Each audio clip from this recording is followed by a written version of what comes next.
Well, ladies and gentlemen, good morning and welcome.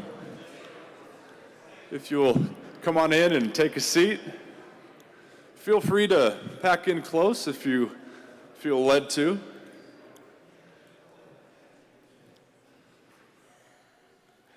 Well, good morning and welcome, everyone. It is wonderful to see some faces of old and faces of new. On behalf of the Center for Process Studies, it's my pleasure to welcome you to this 50th anniversary conference. I think that's deserving of an applause, don't you?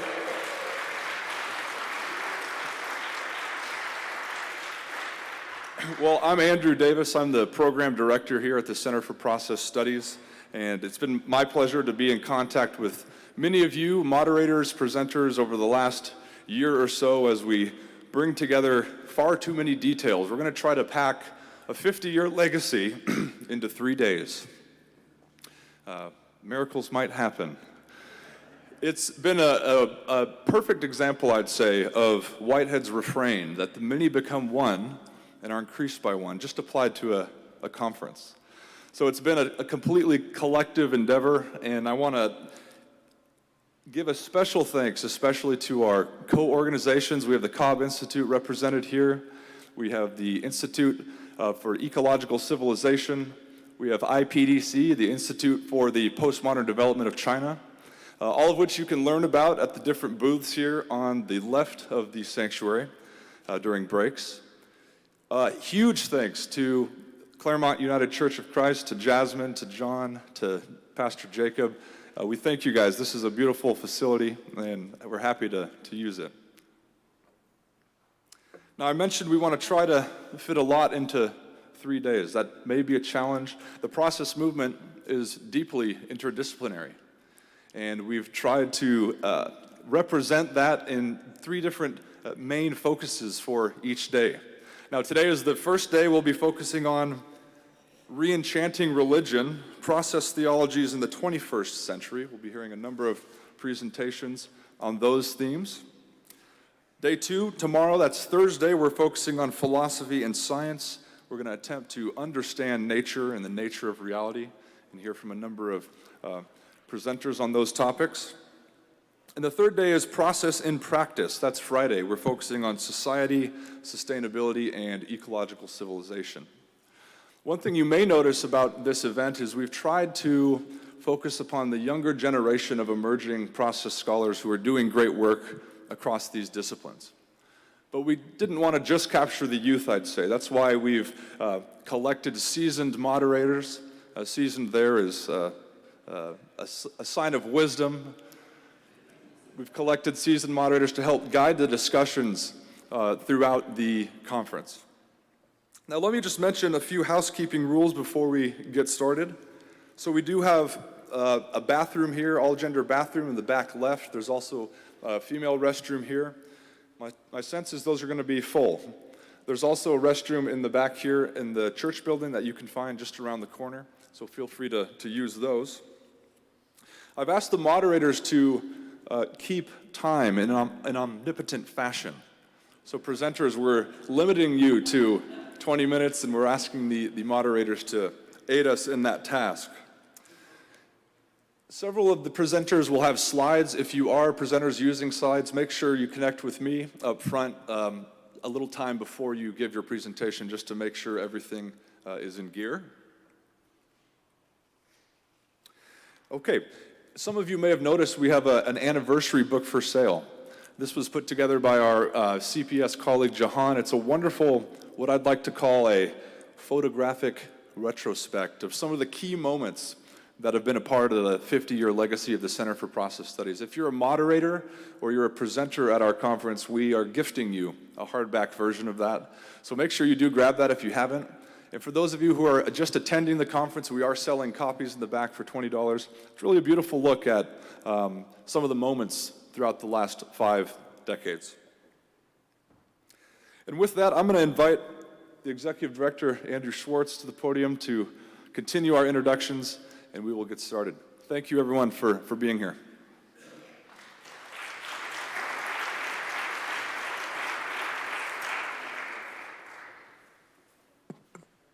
See what I did right here? I lowered the microphone.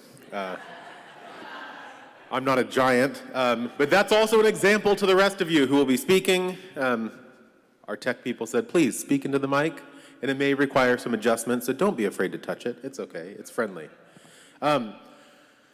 50 years. It's a long time. I mean, John might be like, well, it's a flash in the pan. I've been around almost 100.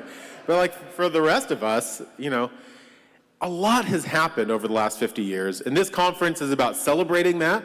It's celebrating the past. But we're also looking to the future. And I think that's super exciting, and it's the blend of those two, right? Coming out of a rich history and then sort of moving forward to new possibilities that, I don't know, gives me energy and excitement. So I'm looking forward to explore that throughout the week. But I thought it would be helpful as we look to the future to really understand the past a little bit better. Well, I haven't been around that long, but I know some people who have. So, people who need no introduction, John Cobb and Marjorie Suhaki.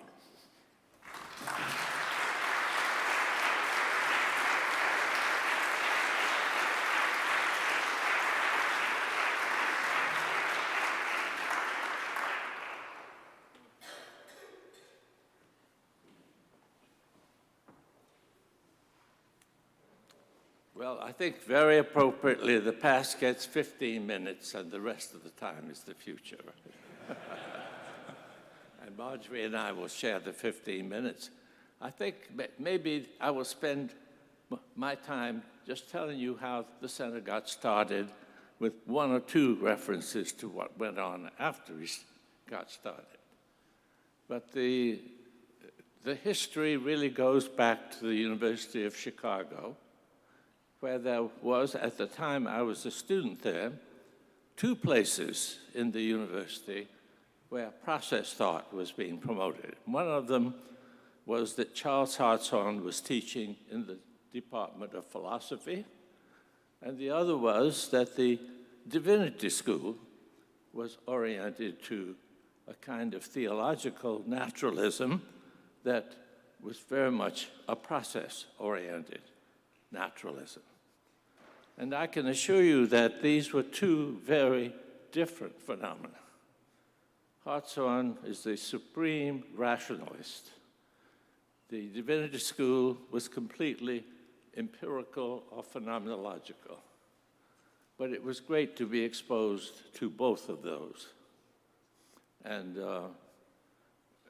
Chicago, especially the Divinity School, attracted very good students, and they were going out to teach.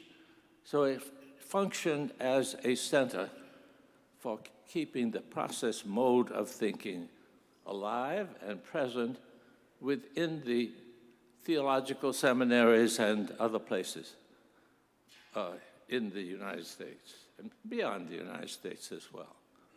So I was the recipient of both of those, and I decided they were both wrong, so I chose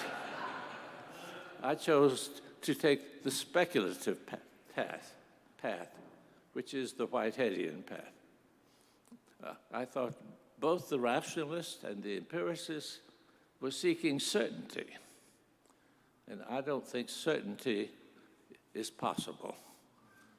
So I think we need to all recognize that our thought is provisional and not final. And I think Whitehead does a good job of understanding himself that way. In any case, I had no idea of ever taking any leadership in this area, but Chicago, which had understood itself when I was there as a center of intellectual activity, changed to become more like the rest of the major universities in the country and became a collection of academic disciplines. And there's no academic discipline that can embody or even include real process thinking, because process thinking is radically opposed to that kind of scholarship and that kind of division of thought into separate independent departments. And so as a graduate of that program, I became distressed that I did not see any way in which what I considered a far more hopeful direction could survive in American higher education. And if it disappears from higher education, it doesn't have a great chance of great success in the culture as a whole. So it was that kind of worry about the loss of the one center for process thinking in the country that led to me and David Griffin, who was my student, beginning to talk about, would it be possible to create something? And the first thing that we succeeded in creating was a journal. So in 1970, the first issues of Process Studies were published. And that journal continues. And I understand Don Dombrowski is here, and I hope we have a chance to get acquainted with him. He's the one who's carrying it on now. But then David and I figured out what it would take to create a center. Well, we said, well, it would take having a member of a faculty who was half-time free to actually work on the center. We didn't think full-time faculty members could create something of much significance. It's just, if you have a full-time job, you just can't give the attention to a separate activity enough to really make things happen. And then we needed $10,000 a year. Now, $10,000 a year at that time was real money. It was way more money than I was earning. I was earning about $5,000 a year. So it was an ambitious goal. I was invited to return to Emory, to the Candler School of Theology, where I had been a rather unwelcome participant before I moved to Claremont. But there was a change in leadership, and they invited me back, and I said, well, the only thing that would interest me, I mean, I was very happy in Claremont. I didn't want to move. But the one thing that would interest me if I could develop a center there. And I described what would be necessary. And the dean of the School of Theology said, we'll give you that. Well, I was getting ready to go back to Claremont, back to Emory, where I had been before I came to Claremont. And then all of a sudden, quite surprisingly, Claremont decided it could do it. So instead, I sometimes call the center the James T. Laney Center for Process Studies. Since if he hadn't offered me the job, there wouldn't have been any possibility of doing it in Claremont. So like many things, the history of its origins is of not that much importance, but it suggests the fact that things happen in unexpected and unplanned ways, and that telling you what the next 50 years would be like would be simply false. Nobody knows. And I hope nobody knows. Because the only futures I can project out of the present for the planet are terrible. I'm hoping very much that I will be completely surprised by the events of the next few years. And if I'm not surprised by them, we're in real trouble. And how we could plan for one program when the whole civilization is threatened, I don't know. But we can do, it's amazing what may happen if you do your best, if you open. And I think we've done that. David Griffin, of course, who helped me think about having it, was the person who I brought in. And he did truly remarkable work. We talked about him last night. I'm not going to try to repeat that. But 3/4 of the success of the center is to be credited to him. I think it was amazing. I don't know anybody else who could have done what he did in organizing conference after conference, which brought together many of the most interesting people in many fields, and being able to talk with them conference after conference in ways that they respected. That was David's achievement. In more recent years, well, from beginning already fairly early, it spawned other organizations. So there's a whole family of organizations that grew out of the center. The first and most important is the Institute for the Postmodern Development of China. Process thought is a much more important player in China than it is in the United States. And then out of the 2015 conference came two organizations to carry on the work of that conference, one of them Pando-Populist and the other the Institute for Ecological Civilization. I won't try to recite all the others. I foolishly, at the age of 97, created a new organization to add to that, and it's having its problems, but it's coming along. I think it's beginning to find something concretely that it can do that might make a difference. And many other people are finding things to do. Matt Siegel is here. It's not a separate organization, but we have an advisory council on science for the Cobb Institute. Well, that's the only thing that's happening in the field of science. And we have to remember Whitehead comes to us from logic, mathematics, physics. And to drop that connection, to lose that connection, would be really a terrible loss. No. And I'm hoping that among other things, we will see some glimpses of hope for the future. From the very beginning, we had a major division. We were David and I were particularly interested, for us, theology was looking at everything from a Christian point of view. And so we were wanting to influence a very, very secular university system, the thinkers in that system. But there was also an interest in process theology in the churches. And Marjorie Suhaki played a large role in making that a very effective process and faith program, and she's going to tell you a little bit about that.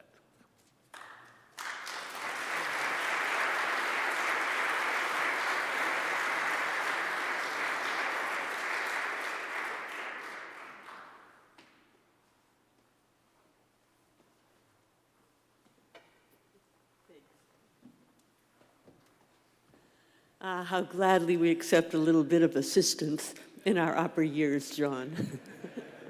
Yes. Well, if we had a start in Emory, in some respect, for eventually having a Center for Process Studies, it's also the case that in 1984, I'm sure all of you remember that date with remarkable clarity. In 1984, there was a biblical scholar at Emory whose name was William Beardsley. He had written a book called A House for Hope, and in this book, he remarkably takes process sensitivities and uses them to understand and to interpret the biblical studies, particularly the New Testament. Well, in 1984, the guy retires. Sometimes we do that. And so he retired to Pilgrim Place in Claremont.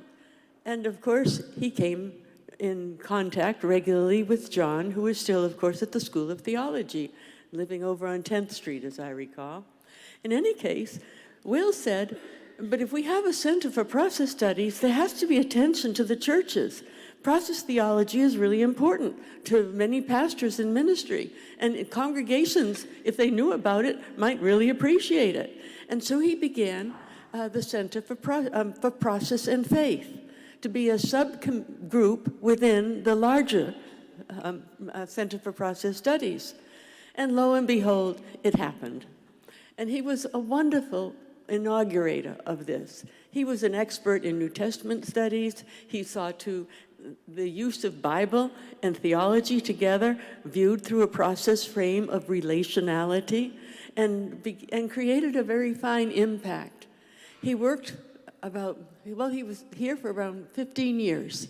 During that time, he held conferences and had programs for pastors to understand more about process theology, how process theology preached, what process theology could mean for Christian education. And he did this work for the rest of his life, which unfortunately concluded in the year 2000. And so there was the Process and Faith Center, a little office over in, Claremont School of Theology, and there was no one to direct it. And there I was. I'd finished being dean, which is a remarkable job enough, and one is very glad to leave. And here was another opportunity. And so I began directing the center. It was a marvelous time. I had a group of students working with me. Janine Sledham, who has this absolute uncanny ability to do publications. And we took this little journal, Creative Transformation, and made it with beautiful photographs in the cover, and pretty soon Janine said, "I think it should be in color." "Of course," said I, and so it was. And then it was so marvelous to meet together with pastors. They would come, we would have a summer institute on process theology. We had a couple from Wenatchee, Washington, who were pastoral care people, and they began developing pastoral care from a process perspective. And it went on and on. We had Mary Elizabeth Moore, the best education teacher ever. This is before she decided to become a dean at Boston University. And she was in charge of a column on Christian education. We had a Paul Nancaro, who was a marvelous liturgist, and he had columns on how to conduct a liturgy. We would sit in that little tiny office, laughing our heads off as we thought of one thing after another that we could begin to do, making process theology accessible to pastors and to the congregations they served. It was a wonderful journey, and I did that for a number of years, and then it was time for me to move on, and Janine Sledham took it over. She was also particularly good at developing the liturgy. We had we had liturgical content and lectionary studies, and she really managed those as well, developing the lectionary studies for pastors who wanted to look up a process perspective on what the lectionary for this coming Sunday would be. So these things continued. We also had a Rhodes Scholars program. You've all heard of Rhodes Scholars. We spelled ours R-O-A-D, scholars, in which students who knew process theology would take to the road and go to any church to talk with people there about ways of thinking about Christianity through the lens of a relational theology, process theology. It was a marvelous venture, and it continues today. And I'm very grateful for my part in it. Thank you.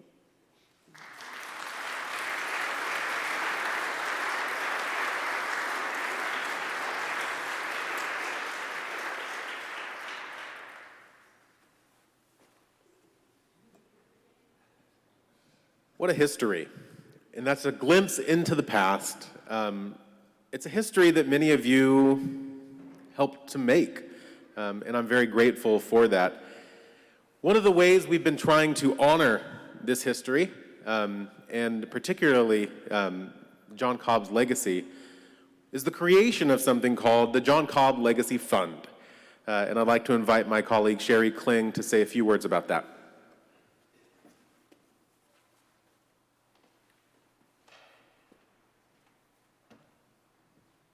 Thanks, Andrew. Good morning.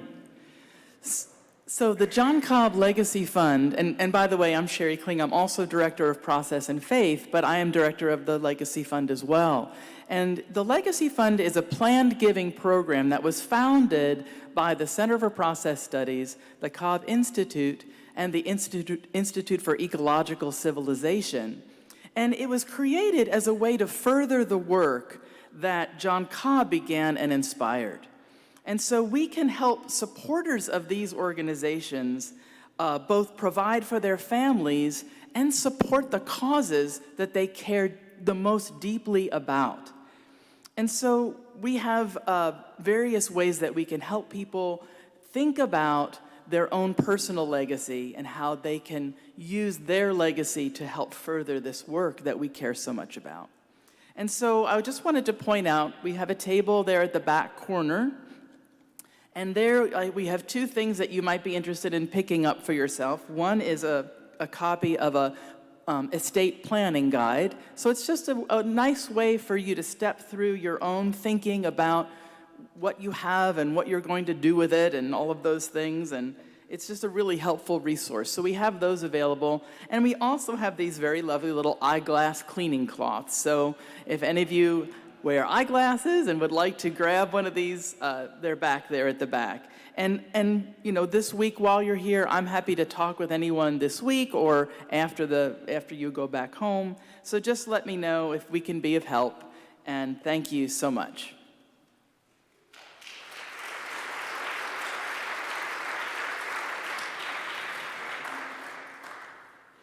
I need to remember to get one of those eyeglass cleaners. My 18-month-old son's got sticky hands all over the iPad. So if you had problems getting registered this morning, sorry. We're going to transition to our first session.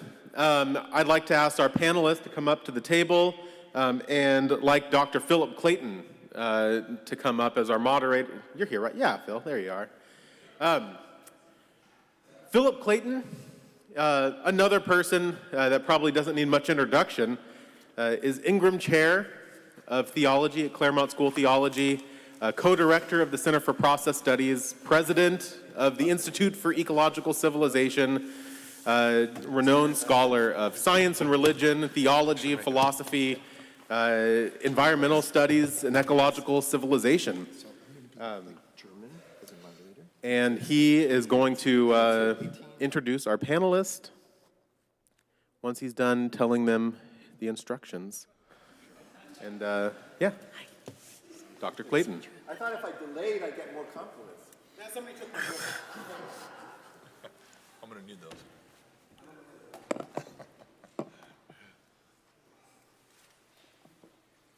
Ladies and gentlemen, Session 1, Divinity, Reimagined, our first speaker.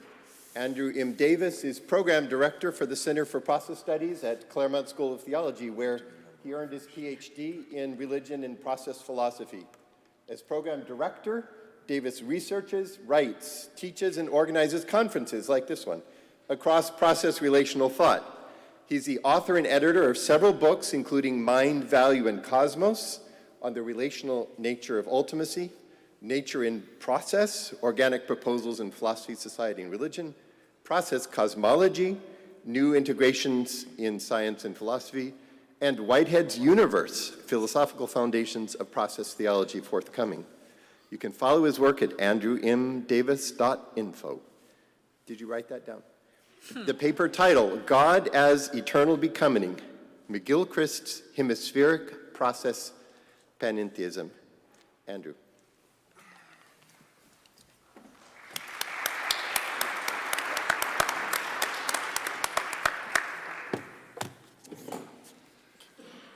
Well, friends, Alfred North Whitehead was nothing short of a process polymath. The Sage of Ramsgate, as some of his friends like to refer to him. But of course, he was not the only one. After all, it's often the case that one polymath gives rise to another. I would say that's certainly been the case in the modern process tradition, broadly considered. So this morning, what I'd like to do is consider some of the philosophical and theological contributions of a more recent process polymath by the name of Ian McGilchrist, a psychiatrist, a philosopher, a neuroscience researcher, and himself, I would say, the sage of the Isle of Skye on the northwestern coast of Scotland. See, in my estimation, Ian McGilchrist's recent work titled The Matter with Things constitutes one of the most significant contributions to the contemporary process tradition, as revealed through layers of neuroscientific data and decades of remarkable research into brain lateralization and the hemisphere hypothesis. Drawing from multiple disciplines across science and philosophy, and from both ancient and modern philosophers, from Heraclitus to Schelling, James, Bergson, Whitehead, and a chorus of others, McGilchrist has revealed himself to be a formidable process thinker committed to restoring the qualitative, the intuitive, relational, and fluid modes of thought associated with the right hemisphere, and relativizing the quantitative, the rational, the piecemeal, the static methods associated with the left hemisphere. Of course, he's quick to stress that both hemispheres, right and left, are involved in everything that we do. But this should not be taken to mean that there are no differences between them, as some have argued. It is not what each hemisphere does, but how it does it that matters, McGilchrist states. Each hemisphere is involved in everything, just in quite a different way. McGilchrist has demonstrated at length that the relationship between the right and left hemispheres is fundamentally asymmetrical in nature, with the right hemisphere functioning as a true master in providing an overwhelmingly more reliable and meaningful portrait of the world, and the left hemisphere functioning merely as an emissary to the right's inclusive wisdom. And this relationship was signaled in his 2009 opus titled The Master and His Emissary. As McGilchrist puts it, there is an asymmetry. The right hemisphere's take is in no sense a special case of the left hemisphere's, but that of the left hemisphere is a special case of the right hemisphere, which already includes it. Nevertheless, he argues that precisely the inverse relationship has prevailed across our disciplines in the modern world. We have elevated the methods of the left hemisphere as dominant, and in so doing are threatening our civilizational future. Seeing the respective worlds that are created by the hemispheres in their proper asymmetrical relationship is thus not simply a matter of science or philosophy, although it is that, but ultimately a matter of truth and survival. While McGilchrist draws from a wealth of sources in applying his research to metaphysical problems, in the second volume of The Matter with Things being his major contribution to metaphysics, it's clear that Whitehead's philosophy and the insights of process philosophy and theology more broadly are an abiding influence on his work, and indeed deeply supportive of his own affirmations of the ontological irreducibility of relationality, time, value, purpose, experience, consciousness, and the sacred, all convictions that are supported by the perceptual holism of the right hemisphere. In responding to a common prejudice that process theology is a modern invention, McGilchrist responds saying, perhaps it is in its current forms, there are many. However, he also rightly emphasizes that process theology has many resonances with an array of traditions, including pre-Socratic philosophy, Heraclitus in particular, his favorite philosopher, Taoism, Buddhism, including Zen, Judaism, medieval Christian mysticism from Kusa to Eckhart and others, the philosophies of Hegel and Schelling, the writings of Wordsworth and Coleridge, the philosophies of James, Bergson, and of course, Whitehead. He recognizes Whitehead in particular as the figure generally credited with originating process theology as such. Now, McGilchrist fully agrees with Whitehead's insistence that the elucidation in the meaning involved in the phrase, all things flow, is one chief task of metaphysics. I follow him in seeing process and relationships, not things themselves, as fundamental entities, he states. On this view, relations are prior to relata, such that dynamic relationships are not only more important than the entities related, but ontologically prior to them. So that, he states, what we call things arise out of a web of interconnectedness, not the web out of the things. Again, such convictions for McGilchrist are the metaphysical correlates of the perceptual data provided by the right hemisphere. In asking whether this process relational vision can tell us something about the nature of God, McGilchrist answers affirmatively, saying, Whitehead thought so. So too does McGilchrist. He stresses that a disposition towards God in the first place is dependent upon the right hemisphere, the hemisphere that we know brings us closer to truth than the left. But which God is it that the right hemisphere reveals? It's certainly not the all-controlling, unmoved mover that is independent, unrelated, and wholly transcendent in relation to the world, for this is precisely the kind of dysfunctional deistic or theistic God the left hemisphere is fond of projecting. Nor is a wholly immanent pantheism where all things are God and God is all things an adequate rendering of God's relationship to the world. For McGilchrist, each of these notions suffer to the extent that the central element of relationship is lost. McGilchrist instead considers the fruitfulness of panentheism, where all things are in God and God is in all things. Earlier in his opus, The Master and His Emissary, he recognized panentheism as a long tradition belonging to Romanticism, but in no way confined to it. Not only is panentheism, he states, evident in Christianity from the Desert Fathers onward, it is also evident in many other religions, perhaps especially Buddhism. And he states it reaches a high level of intellectual sophistication in the philosophy of A.N. Whitehead. Now, McGilchrist deepens his engagement with panentheism substantially in his recent volume, The Matter with Things, where he emphasizes panentheism as a position that does not abstract or collapse together God and the world, or transcendence and immanence, but rather preserves them through relational union. Panentheism, he states, permits something further, the possibility that God has a relationship not just with the divine self, but with something other.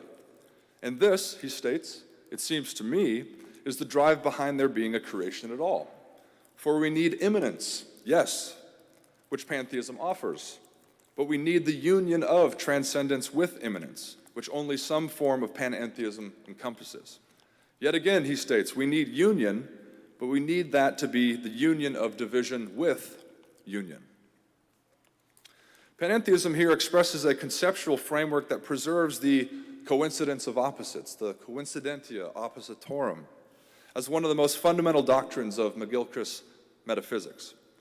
Still, he's quick to remind us that the whole discipline of theology, all the attempts to conceptualize, to rationalize, to categorize God, is left hemisphere activity, and thus vulnerable to all its worst defects, not least dogmatism, narrowness, and a drive for certainty.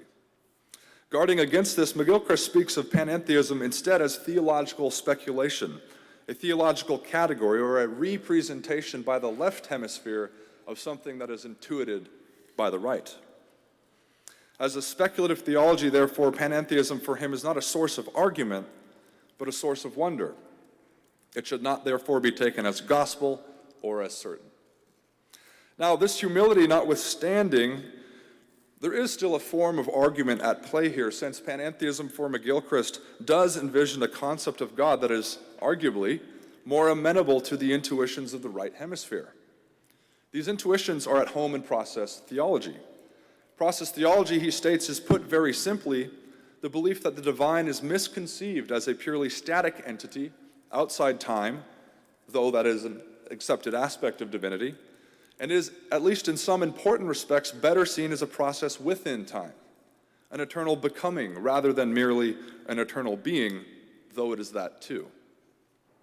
Here again we see McGilchrist stressing the union of eternity and temporality, of being and becoming in God.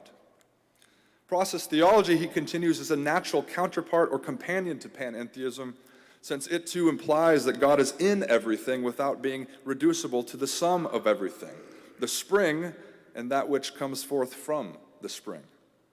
It is this kind of theological vision that McGilchrist finds suggested by the right hemisphere. And here I quote, "Process theology is also suggested by the hemisphere hypothesis. For what the left hemisphere knows is secondary to whatever the right hemisphere knows. What the left hemisphere sees as finished, perfect, single, abstract, detached, motionless, beyond space and time, is what, according to the right hemisphere, is always evolving, ever both self-differentiating and self-unifying, and involved with the process of creation and what it creates. For McGilchrist, this hemispheric wisdom also transforms how divine knowledge and power are understood. Whereas knowledge according to the left hemisphere is already to have something fixed and represented in memory or pinned down, knowledge according to the right hemisphere is a process of openness and receptivity, one that is undetermined and free. Similarly, divine power according to the left hemisphere is to have the ability to interfere in the course of things and manipulate an intended outcome. Whereas power as understood by the right hemisphere is permissive. What he says is a creative power, a power that allows things to come into being precisely by underwriting the existence of a creative field, but not interfering or manipulating with it. These are statements that I would suggest resonate deeply with Whitehead's own vision of God's relation and interaction with the universe. According to McGilchrist, Whitehead saw God as the principle that made possible and was expressed in the newness of creation, the presence of order in complexity, and of purpose within the cosmos. What is more, he understands very clearly Whitehead's dialectical vision where God and the world fulfill each other and bring each other into being, such that, he states, the one eternal becomes many and ceaselessly changing, just as the many and ceaselessly changing become one and eternal. In quoting Whitehead's famous lines that it is as true to say that God creates the world as that the world creates God, and that God and the world are the instrument of novelty for each other, McGilchrist fully recognizes the collective responsibility, indeed the co-creative communal imperative that we as world have in light of this mutual relationship. If God is an eternal becoming, fulfilled as God through the response of his creation, and we, for our part, constantly more fulfilled through our response to God, then we are literally partners in the creation of the universe, partners even in the becoming of God, who is himself becoming as much as being. In which case, it is imperative, he continues, that we try to reach out and know and love that God, not just for our own sakes, but because we bear some responsibility, however small, for the part we play in creation. And indeed, how big or small, he says, we cannot know, such terms being derived from our limited experience of a finite world.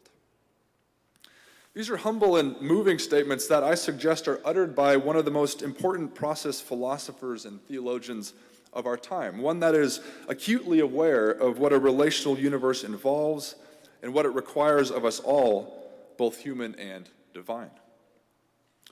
Now, what can we say by way of assessment? There are, of course, a number of perspectives or angles from which to approach McGilchrist's hemispheric process metaphysics. It's clear to me that he's offered an eminently laudable development of process philosophy and theology, providing not only empirical support for the kind of universe that Whitehead imagines, but also support for his understanding of God through an imaginative theological extension of hemispheric research. This is a move that I find entirely consistent with Whitehead's own method of imaginative generalization from the data of human experience. In a way, then, I see McGilchrist's work as one monumental appeal to Whitehead's fallacy of misplaced concreteness, as applied to the perceptual data of the hemisphere hypothesis.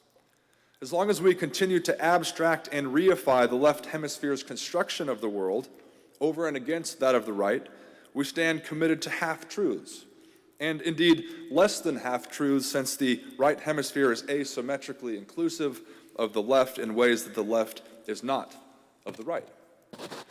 Whitehead reminds us there are no whole truths, all truths are half-truths. It is trying to treat them as whole truths that plays the devil. So he asks us, have we not played with the devil of abstraction enough already? Overall, I see McGilchrist's project as a significant step forward for philosophy and science, as he hoped it would be, as well as a step forward for process philosophy and theology in particular. Now, having said this, I do want to mention at least two oversights that I discern that are involved in McGilchrist's utilization of Whitehead, the importance of which might arguably deepen his insights still further. And the first is more philosophical in nature, the second more theological. First, McGilchrist knows of Whitehead's theory theory of perception, certainly, but he does not deeply engage it. And this is somewhat unfortunate, I think, because Whitehead's theory of perception appears to share at least striking prima facie resonances with the perceptual orientations of the left and right hemisphere. In brief, what Whitehead names perception in the mode of presentational immediacy corresponds to the narrow but defined perceptual grasp of the left hemisphere. And what he names perception in the mode of causal efficacy corresponds to the intuitive width and relational inclusivity of the right. Admittedly, these are not perfect correspondences, but they are correspondences nonetheless. For Whitehead, only through the integration of presentational immediacy and causal efficacy through symbolic reference is our high-level conscious perception possible. As has recently been argued by David E. Roy, Whitehead's theory of perception may provide a theoretical foundation for contemporary neuroscience in ways that include, complement, and perhaps exceed the remarkable findings of McGilchrist and others. Now, McGilchrist rightly denies the charge that he is inappropriately dichotomizing the left and right hemisphere, as he insists nature got there before me. Indeed, the two hemispheres might be seen as yet another example of the ways in which the universe is dual in precisely the way that Whitehead says it is. It remains, I think, an interesting question as to whether we might see the left and right hemispheres of the brain as a physical manifestation of Whitehead's dual theory of perception. And McGilchrist, I trust, would take interest in that question. Now, second, McGilchrist does not deeply engage or elucidate the primordial and consequent nature of Whitehead's God in relation to his theological wonder and the hemisphere hypothesis. While it's clear that he understands God as the coincidentia oppositorum, and thus as the confluence of being and becoming, eternity and temporality, it strikes me that a more explicit treatment and or comparison of Whitehead's characterizations of the primordial and consequent natures in relation to those of the right and left hemispheres might yield new insights and perhaps... 2 minutes. Thank you. And perhaps reveal the ways in which God too can be conceived as hemispherically divided but ultimately united. Still, the sources of McGilchrist's work remain much wider than Whitehead, and these oversights are best seen as simply catalysts towards deeper research that integrates these two eminent process polymaths. And here I should say that my colleague Matt Siegel and I are now in the early stages of a 2024 conference potentially that will critically engage McGilchrist's work as a contribution to process philosophy and theology. And we hope to bring him and a variety of other process thinkers to the California Institute for Integral Studies. So do stay tuned for that. And I'll end then with a final remark. Should the 21st century become the Whiteheadian century that David Ray Griffin speculated it might only a few short years ago on the Pomona steps behind us, just a couple blocks away, I think it will be due, at least in part, to the pioneering work and vision of Ian McGilchrist. Thank you very much.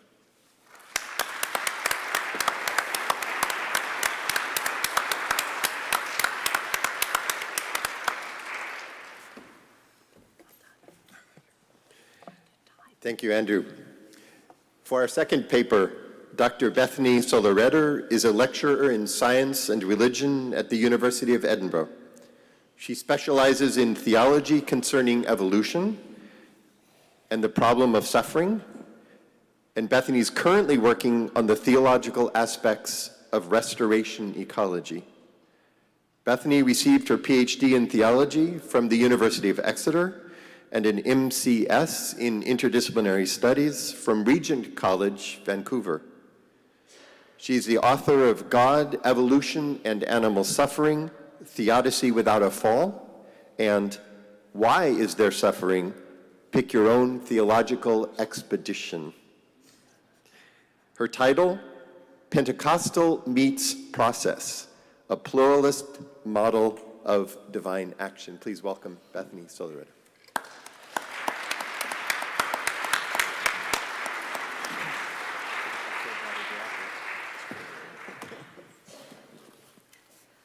When people ask me what brand of Christian I am, I never know how to answer them. The most honest answer, that I'm a charismatic, evangelical, Anglo-Catholic, doesn't seem to clarify things much. And I have a similar problem when it comes to my theology. I'm often branded a process or open theist, and I tend to think, yes. Well, except for the moments I'm a classical Thomist, or, well, except for the very odd occasion when I'm reformed, however that happened. Or maybe even, well, yes, from Monday to Thursday most weeks. So this paper is an attempt for me to turn my general condition of theological rootlessness or multiple denominational identities into a constructive model instead of just being its usual confused mess. So two of those formational identities for me have been the Pentecostal movement and the influence of open and relational theologies. It was during my time at a Pentecostal Bible college that I first came across the works of Pinnock and Sanders and Rice and Hasker and began to explore the sort of theological possibilities of a temporal existence for God and all that that entailed. Then during my PhD, I spent a good deal of time on the question of divine action and was deeply influenced by a number of process thinkers, including a number of those who are sitting in this audience today. Finally, last year, I moved in a full circle and I began to read about Pentecostal ontologies of divine action, primarily the works of Amos Young and of James K.A. Smith. Now, in Smith's article, Is the Universe Open to Surprise?, he articulates one of the main issues with a Pentecostal theory of divine action. He writes, a Pentecostal contribution to the dialogue of divine action would inevitably be gauche, precisely because it would transgress an unspoken taboo in the parlor of the conversation, that one not question the science side of the conversation, and in particular, not ruin the party by calling into question the governing naturalistic assumptions of science. Now, Smith worries that the admission of Pentecostals into discussions of divine action would be to let in a rather rowdy bunch. So he offers his Pentecostal approach of enchanted naturalism in the hopes of avoiding such an awkward scene. Smith is from Ontario, from the cultured, enlightened, polite part of Canada. I'm from Alberta.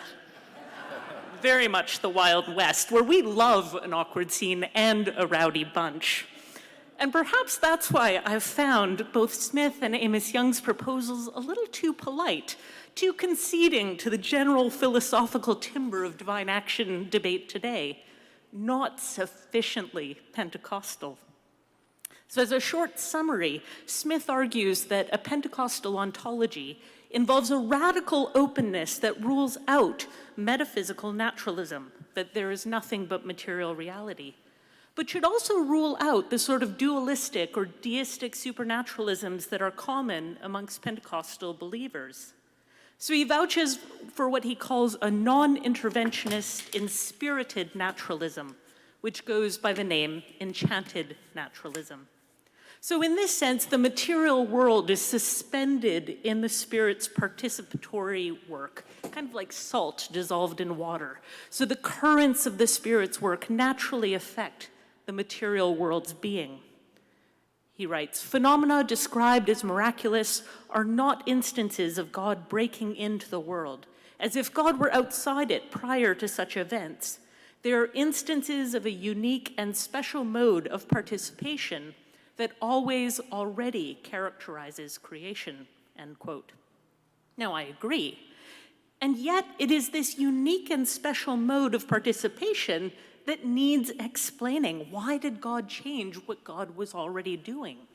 So while I'm fully on board with the Spirit's ubiquitous participation with the world, we still need an explanation for when God acts in such a way as to disrupt what David Ray Griffin describes as the normal causal relations of the world. Well, process thought generally involves God in novelty by seeing God as presenting new possibilities which creatures enact. A Pentecostal view sees God both as creating and enacting possibilities, sometimes possibilities that are entirely beyond the abilities of any creaturely entities to enact.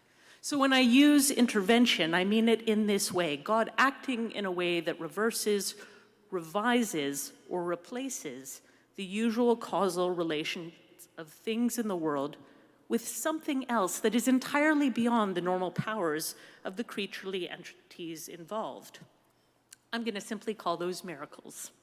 And I want to present 3 reasons why I think we should put causally disruptive miracles back on the menu of the divine action debate. So first, in the theology and science dialogue, it's often cited that to accept that God could act in ways that are inconsistent with the usual causal relationships of the world would be to overthrow the reliability of science. This is a particular concern of those who were associated with the Divine Action Project led by Robert Russell. Miracles, it is said, would undermine our confidence in science. I disagree. First of all, the amount of what happens in the world that is actually scrutinized in any particularly rigorous way by science is minute. God could interrupt the regular causal relationships in 10,000 ways in this room right now, and neither science nor we would notice. God's interrupting action might overthrow an idealized sort of Popperian science ruled by falsificationism, where a single anomaly could overthrow our understanding of foundational regularities. But in practice, that's never the case. Talk to a practicing scientist, and they will tell you about how hard they tried to do the exact same experiment 10 times, and they ended up with 8 different results, none of which were predicted by the theory. In the very unlikely event that God's miraculous action did disrupt the results of a particular scientific experiment, it would simply be chalked up to an unexplained anomaly, of which there are innumerable examples in day-to-day science. And science would roll straight on, which was a point raised by John Perry and Sarah Lane Ritchie. Usually, methodological naturalism in science, usual methodological naturalism in science really can survive the occurrence of miracles.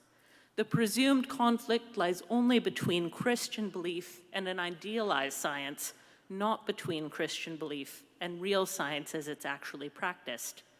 Now, as a side note, I think very much the same things could be said around the arguments about divine hiddenness. A true miracle could always be explained away by those who wish to explain it away. And this is where my model differs from Jamie Smith's suggestion of a Pentecostal ontology. He attempts to imagine, quote, a model of supernaturalism that might not fall prey to aspects of the naturalistic rejection, the ontological concern about interventions and interruptions, end quote. Well, I reject the naturalistic rejection and welcome interruptions and even interventions amongst the various ways God is at work. A second, and really much more important objection to interventionist divine action is rooted in the moral obligations of God to creatures. Philip Clayton and Stephen Knapp have argued that there is a not even once principle, that if God supernaturally intervened in even one case to avert creaturely suffering, God would be morally obliged to do the same in every other instance.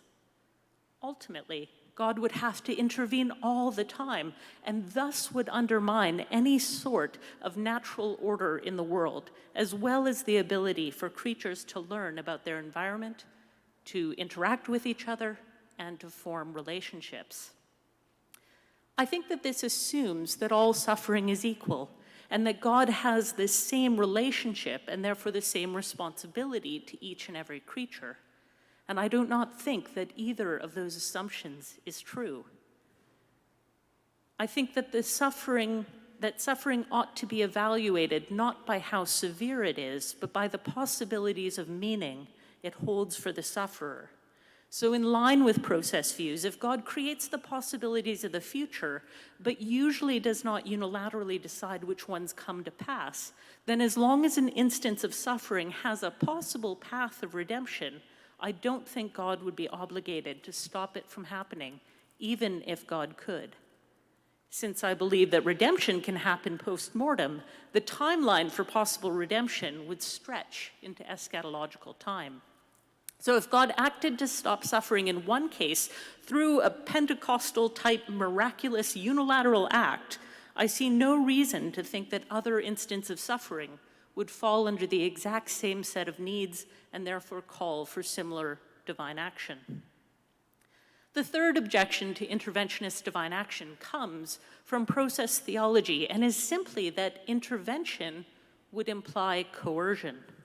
If God is acting in such a way to enact a possibility apart from the work of creaturely agents, this is seen as forcing them to comply, incompatible with love. Here, I want to lean on Thomas Aquinas' view that, quote, God can do something outside this order created by him when he chooses. For instance, by producing the effects of secondary causes without them, or by producing certain effects to which secondary causes do not extend, end quote. So there is no coercion in this view because there is no secondary or natural cause. If God commandeered the secondary causes, forced creatures to do what they had no intention to do, that would be one thing. But to simply cause an effect without the cause at all being involved is simply to add something new into the world, to create ex nihilo within the varied causes of the world. Now, does that make God one cause amongst others? It does. But as God has already done that in the incarnation, we cannot say that this is inappropriate for God to do. When it comes to conscious agents, God could act in ways that coordinate with their desires, but bring things about that are beyond their abilities, such as healings or spiritual gifts or others. And when it comes to inanimate things, I don't think that there's actually a will to contravene in the first place, a departure, I acknowledge, from many process thinkers. I think it is becoming clear why I've called my model pluralist at this point. I draw happily on Pentecostal, process, and Thomist views to articulate the possibility of miraculous divine action. But I would also add that intervention is not the only way God acts. I see the numerous proposals for divine action, whether interventionist, secondary causation, or the various non-interventionist objective types of divine action, NIOTA, top-down, bottom-up, thought-influencing, creative, sustaining proposals is all perfectly reasonable, valid ways to understand how God acts in the world. The consistency, in my view, does not come from the machine-like predictability of God's actions, but in the perfectly consistent nature of God's love for creation. My view accepts a number of uncomfortable positions, though. It means the confusion felt at many Pentecostal prayer meetings, why was this one healed and that one not, remains an unanswered reality, not simply a misunderstanding of the situation. It means that the view held explicitly by my colleague Tom Oord and implicitly by many process theists that there is suffering in the world simply because God cannot stop evil is not, I think, the case. Wesley Wildman's argument from neglect raises its ugly head, that a God who could act and does not is guilty of the worst kind of neglect. These are questions that are not easily solved. I might tentatively advance along the lines of a response like this, that a miracle occurred because the particulars of the situation, the way that it would influence the possibilities of the future, and the invitation of the persons involved all called in harmony for God's action, and God chose to act. But I do not think it can ultimately be reduced to a formula. That might make God seem inconsistent from our perspective, and we may not be able to fully categorize God's action philosophically, but I would offer that the reason for divine action is primarily to lead people and perhaps all of creation towards Christ-likeness, and that creating the possibilities of a deeper relationship are more important than consistency in the mechanism of divine action or our ability to schematize when and where divine action can occur. there is and always will be an element of surprise to special divine action, and I hope that a pluralist model can begin to describe its ultimately indescribable character. Thank you.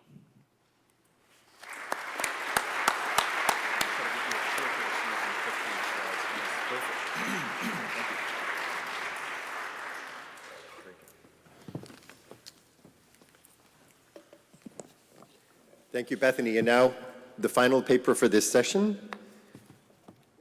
Dr. Darren Iammarino is a lecturer at the University of San Diego, where he specializes in comparative religious studies, interreligious dialogue, and philosophy of religion.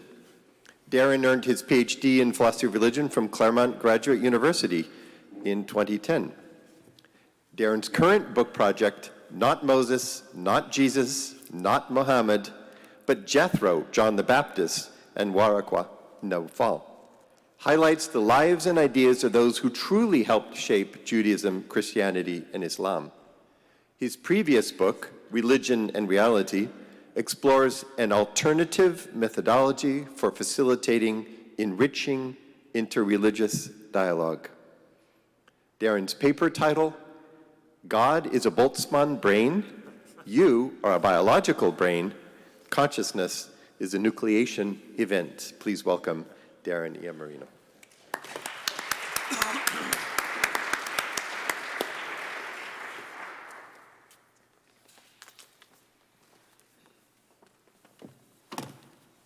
All right, good morning. It's always nice when you're told good luck at the beginning. And you can see the title, you can probably guess why. Hey, I was told that it's about reimagining God, right, for this panel, this section. And so that's what I'm going for. I'm not promising it's going to make perfect sense or that everyone's going to love it as we go through. But it is strange. So that much I promise. I don't know where the clicker goes. Registers. She can run it for you there, Darren. Oh, literally like that. Okay. Got it. Can you make it larger? I'm not sure that's even the next one, is it? Yeah. Well, all right. Here's sort of the problem or research question that came to me. How can we go from the standpoint of physicalism, right, and talk about religion and science? Because all too often, right, it's religion versus science. We've all experienced it so many times. And it's a non-starter, really, right? It's some almost militant atheist, and then someone else who's pretty fanatical on the other side, right? And of course, it doesn't really go anywhere, and there's nothing really constructive out of it. So what I'm trying to do here is I'm going to start by giving essentially physicalism the floor, if you will, and take a lot of their assumptions and see if it's still possible to arrive at some type of God.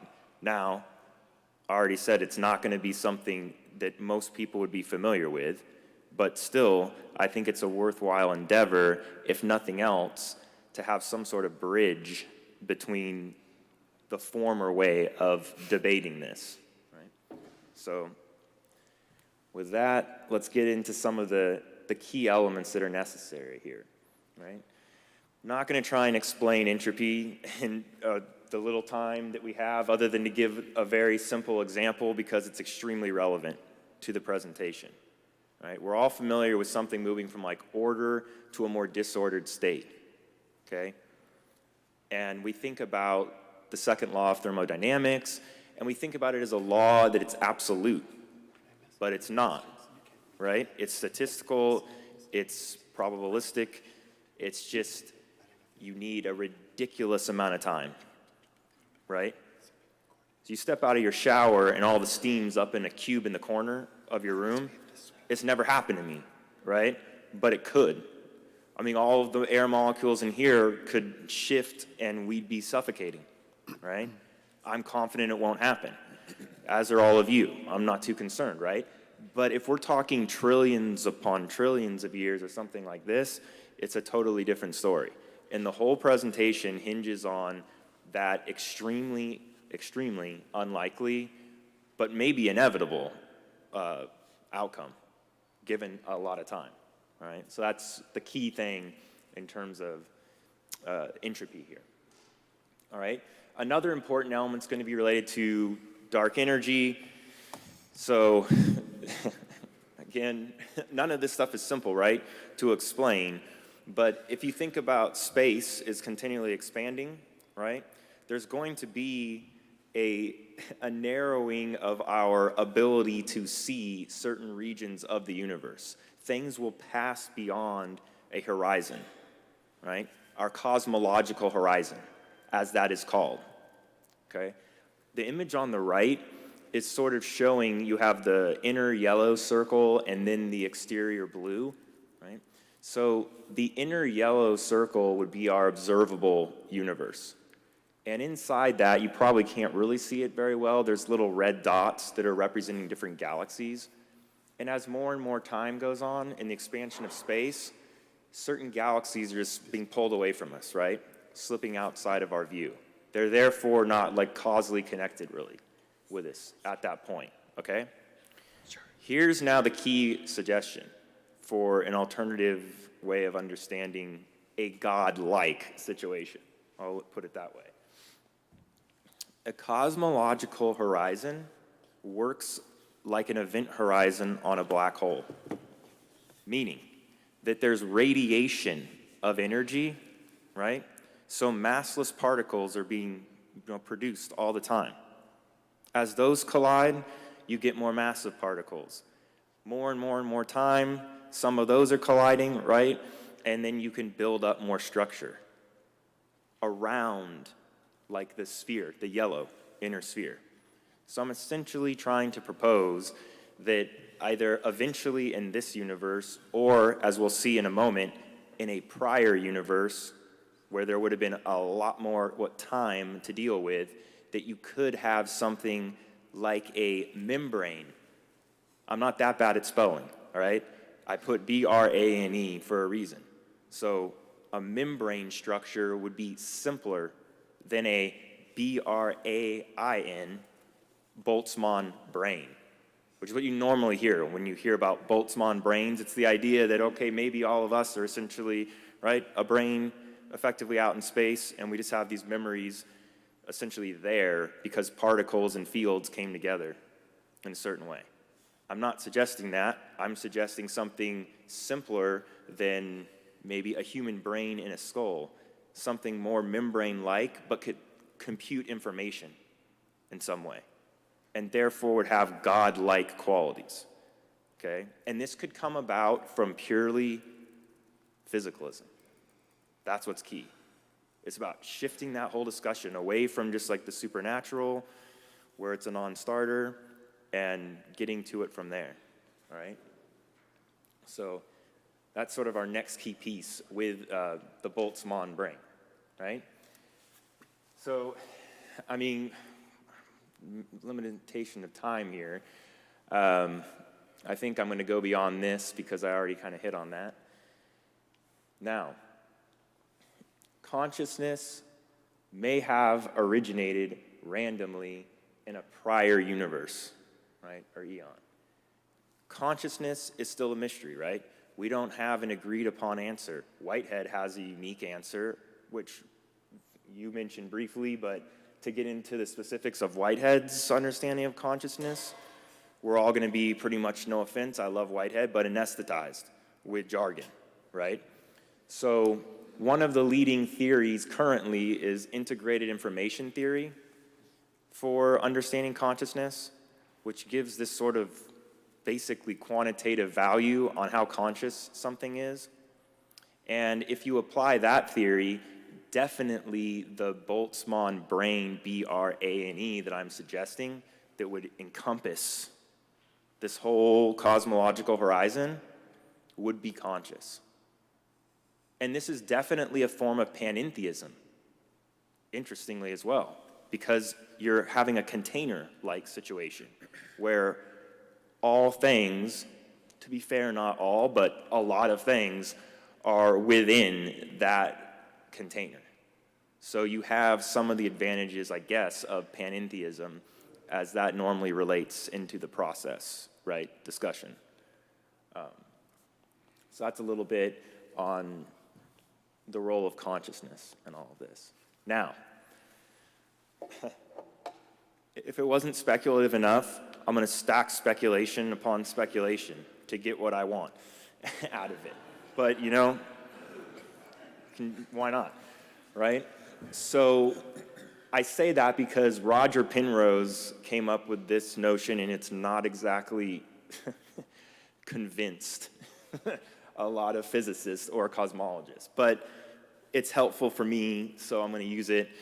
And the idea basically is that you have all these different iterations where, okay, we think this is the one universe, right? But it's really, there was a pre-Big Bang universe. So if something like that's possible, it's certainly possible, right? He could be right on it, that you could have one of these Boltzmann brains develop in a prior universe, and then through what he calls information panspermia, probably not the best term, right? That you can somehow affect from one universe the prior to the succeeding one. To what degree? Minimally, most likely, if at all possible. But maybe you could at least affect how matter would form, and dark matter, and where it would, which act as like nucleation sites for more things to occur, more matter, and then eventually all of us to come about, right? So I don't like the idea that we are somehow Boltzmann brains ourselves. I think that's sort of crazy, right? But I also love getting in debates and arguing with people, so I love taking what sounds crazy and using it against them. So again, that's the point of all of this. Taking an embarrassment of cosmology, more or less, which is what this whole thing is, and then flipping it so that it can be used in this way theologically, right? So can a Boltzmann brain even exist? Who knows?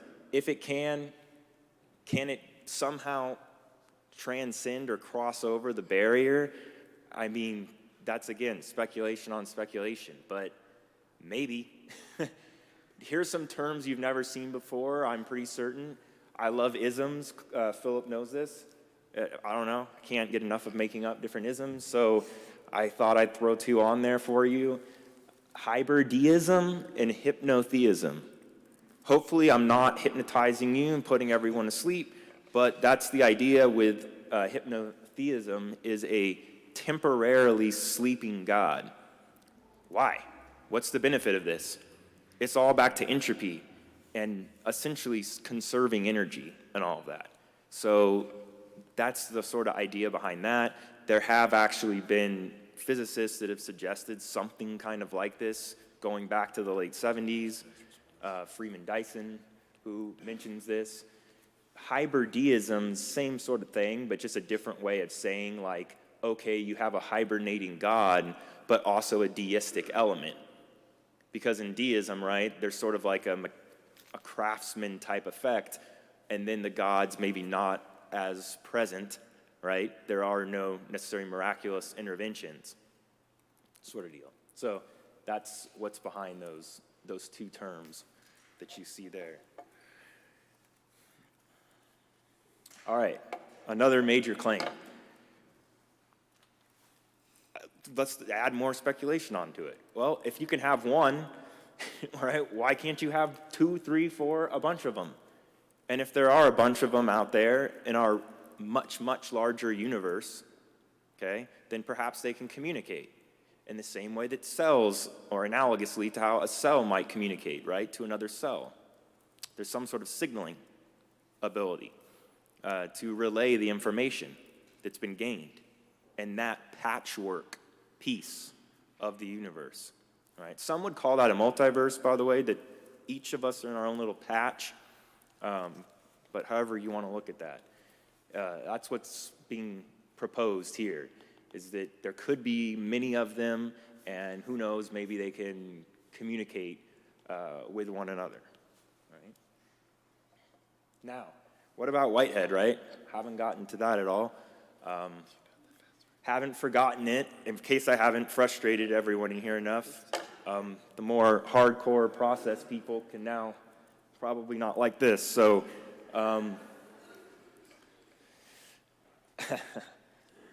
the primordial nature of God is baffling, really, to me. I understand why Whitehead has it the way that he has it, as envisaging or whatever all of the eternal objects. But the fact that it's not conscious, right, and deficient in actuality, somehow an eternal concrescence, it all makes no real sense to me, and how it fits in with the rest of his model.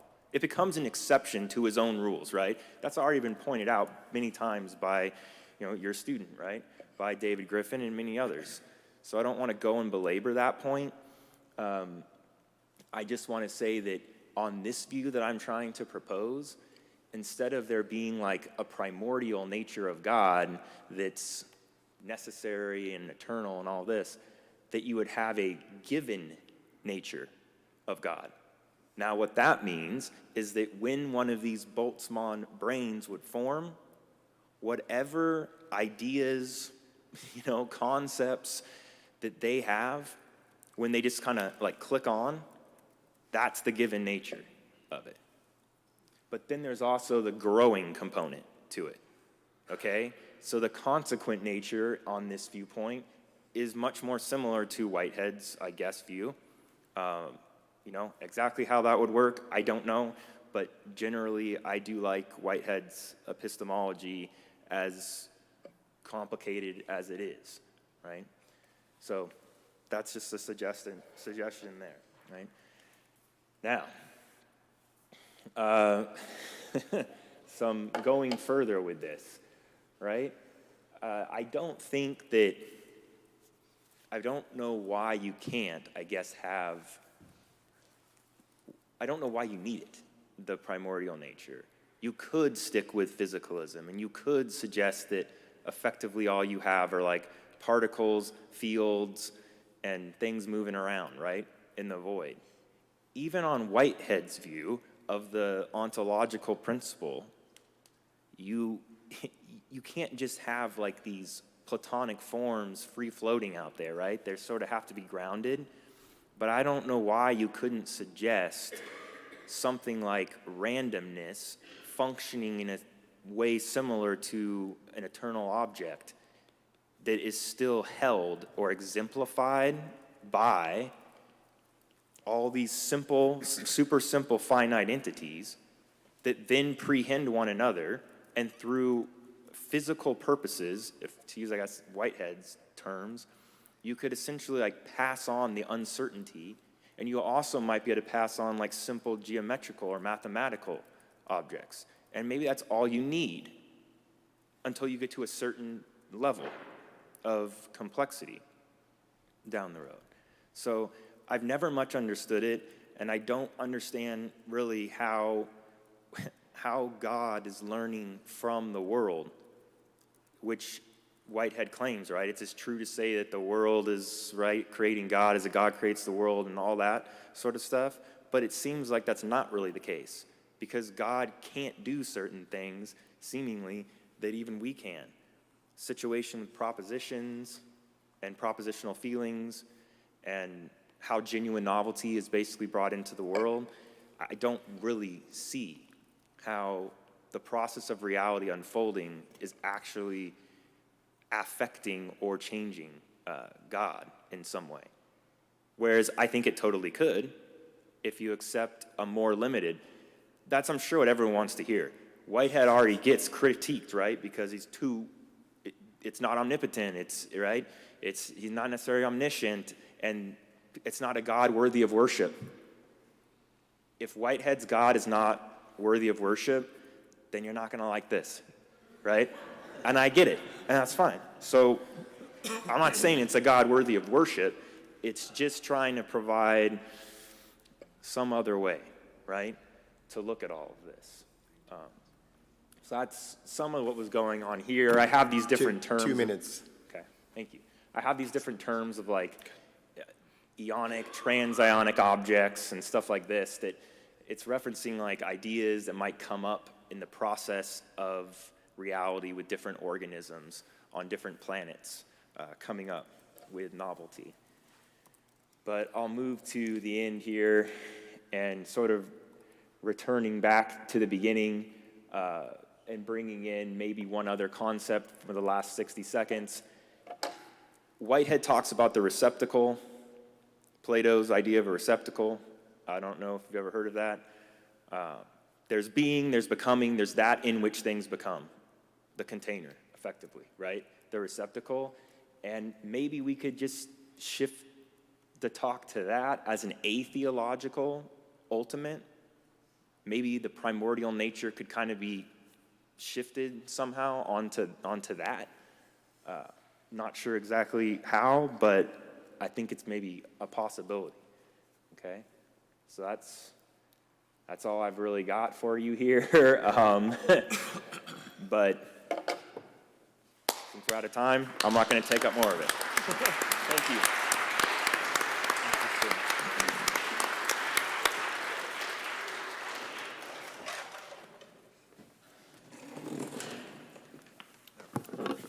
Thanks, Bill.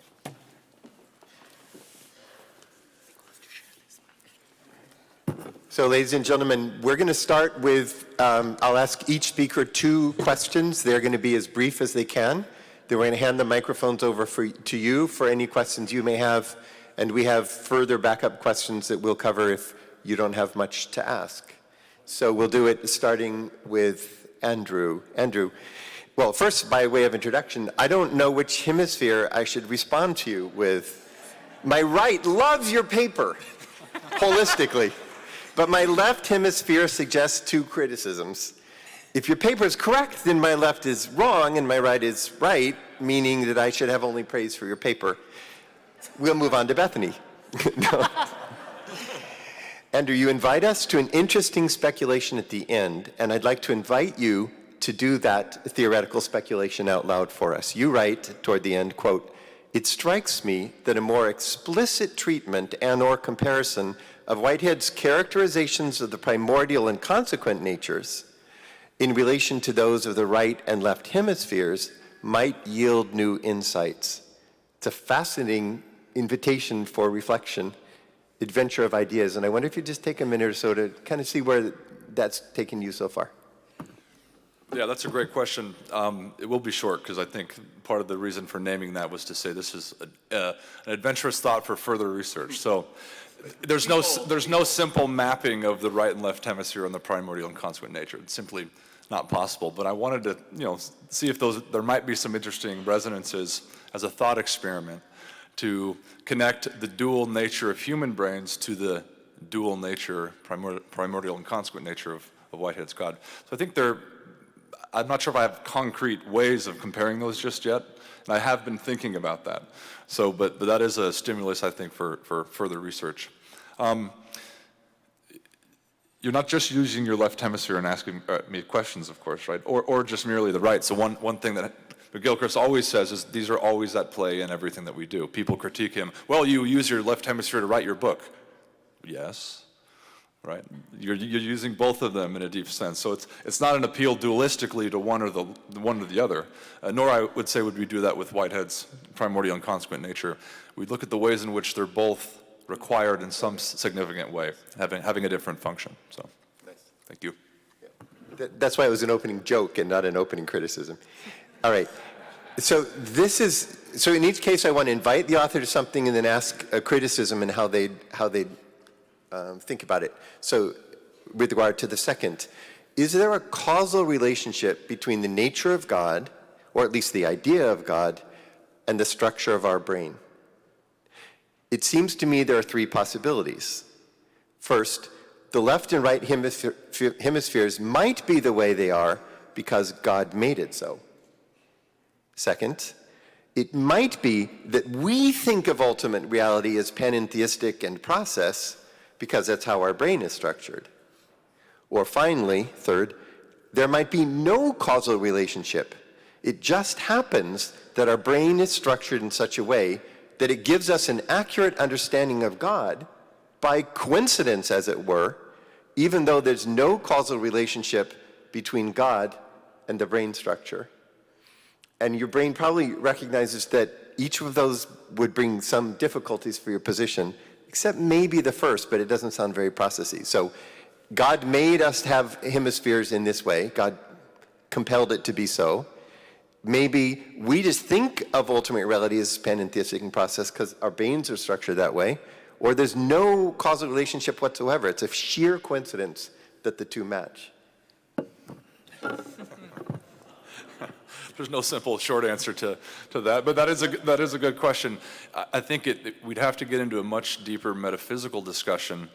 As I indicated at the end of the paper, it's an interesting question as to whether we might see the emergence of right and left hemisphere as a manifestation of a dual theory of perception, which would be getting us into the way in which every actual entity... Go into that a little bit. I remember that. Go into that a little bit more. Tell them what you mean by that. The way in which Whitehead conceives perception essentially is a mode of feeling, right? There is a much wider and far more inclusive mode of feeling and perception that is non-sensory. And this is a mode of feeling that extends all the way down in nature. Now, in human experience, of course, we have very, I made a connection to the left hemisphere. Conscious perception allows us to limit what we're focusing on. It narrows in a way that's allowing us to focus. But it, for Whitehead at least, is the top of, or an iceberg tip of a much more fundamental pre-sensory mode of perception. So I'm not sure if we can make that comparison between a dual theory of perception and the physical manifestation of the brain. Could it have caused evolution to work in that way toward our brain? Well, Would that be your position? that's what I was suggesting in saying that might be an interesting hypothesis. Again, requiring more research, though, certainly. But it's a causal hypothesis, so we could test it in some ways. The dual hemispheres would presuppose some metaphysical conditions or states that is relevant to them. And it would be a question about those states in some way. Good. Thank you, Andrew. 2 questions for Bethany. First, an invitation. The argument you've offered challenges some of the standard assumptions in the divine action debate. I sense that underlying your approach is a different way of relating to academic disciplines in general. I'd like to invite you to explore that difference. So how might your Pentecostal process Thomist approach lead you to relate to philosophy or maybe to the social sciences in some different ways than we often see in process thought or indeed in the science and religion debate in general? Thank you. I think that often when we talk about the different disciplines and the different sciences, we tend to give the upper hand to one of them in order to keep consistency across all of them. And I think I'm probably a lot less worried about doing that, of saying, well, actually, this all has to work with consistency in this one methodology, and I'm happier to work amongst different methodologies in sort of a pragmatist way, which might just be deeply inconsistent. But I sort of think about, if you tried to deal with biology the way that you deal with particle physics, you're going to be in trouble. And if you try and do the same in psychology, that's problematic as well. And so I think allowing a more fluid methodology as we approach these things might offer a way forward. And aren't there some philosophers of science who would very much resonate with what you're saying? Can you just tell them a little bit about who might... So I was thinking of Nancy Cartwright, for me example. too. Yeah. Just tell them a little bit about that. Her book, The Dappled World, basically says, we typically assume philosophically that underlying all of these differences we see between quantum worlds and the larger classical world where things work, by Einsteinian principles, etc., that there's an underlying reality there that will inform and make consistent everything we find inconsistent. And what she says is, no, the world is like a patchwork quilt. You've got these completely different things that butt up against each other at various points, but there's not an underlying material that would suddenly make the whole thing uniform. What we have is this world made up of bits and pieces that are all quite appropriately dealt with in completely different ways. And some major people in science religion have drawn from that. Keith Ward, Nancy Murphy have drawn from Nancy Cartwright's work. So there's a kind of school that you are implicitly representing in the paper, I think. You have a number of allies. Last question. You rethink the relationship of science and religion in some interesting ways. Let's explore just one. Could an action of God be detected by a scientist in principle? And so here's why I think that might be possible. Let's accept your view, quote, that the reason for divine action is primarily to lead people towards Christ-likeness. And, as you correctly note, quote, the amount of what happens in the world that's actually being scrutinized in any particularly rigorous way by science is minute. God could interrupt the regular causal relations in 10,000 ways in this room right now. Watch out. And neither science nor indeed we would notice. So could a miracle, in your sense of the word, be detected by a scientist in principle, or would you say that God would only perform miracles to lead us toward Christ-likeness when they can't be detected by science? As briefly as possible, yes, it could be detected. Yeah. But a little longer, it wouldn't be repeatable.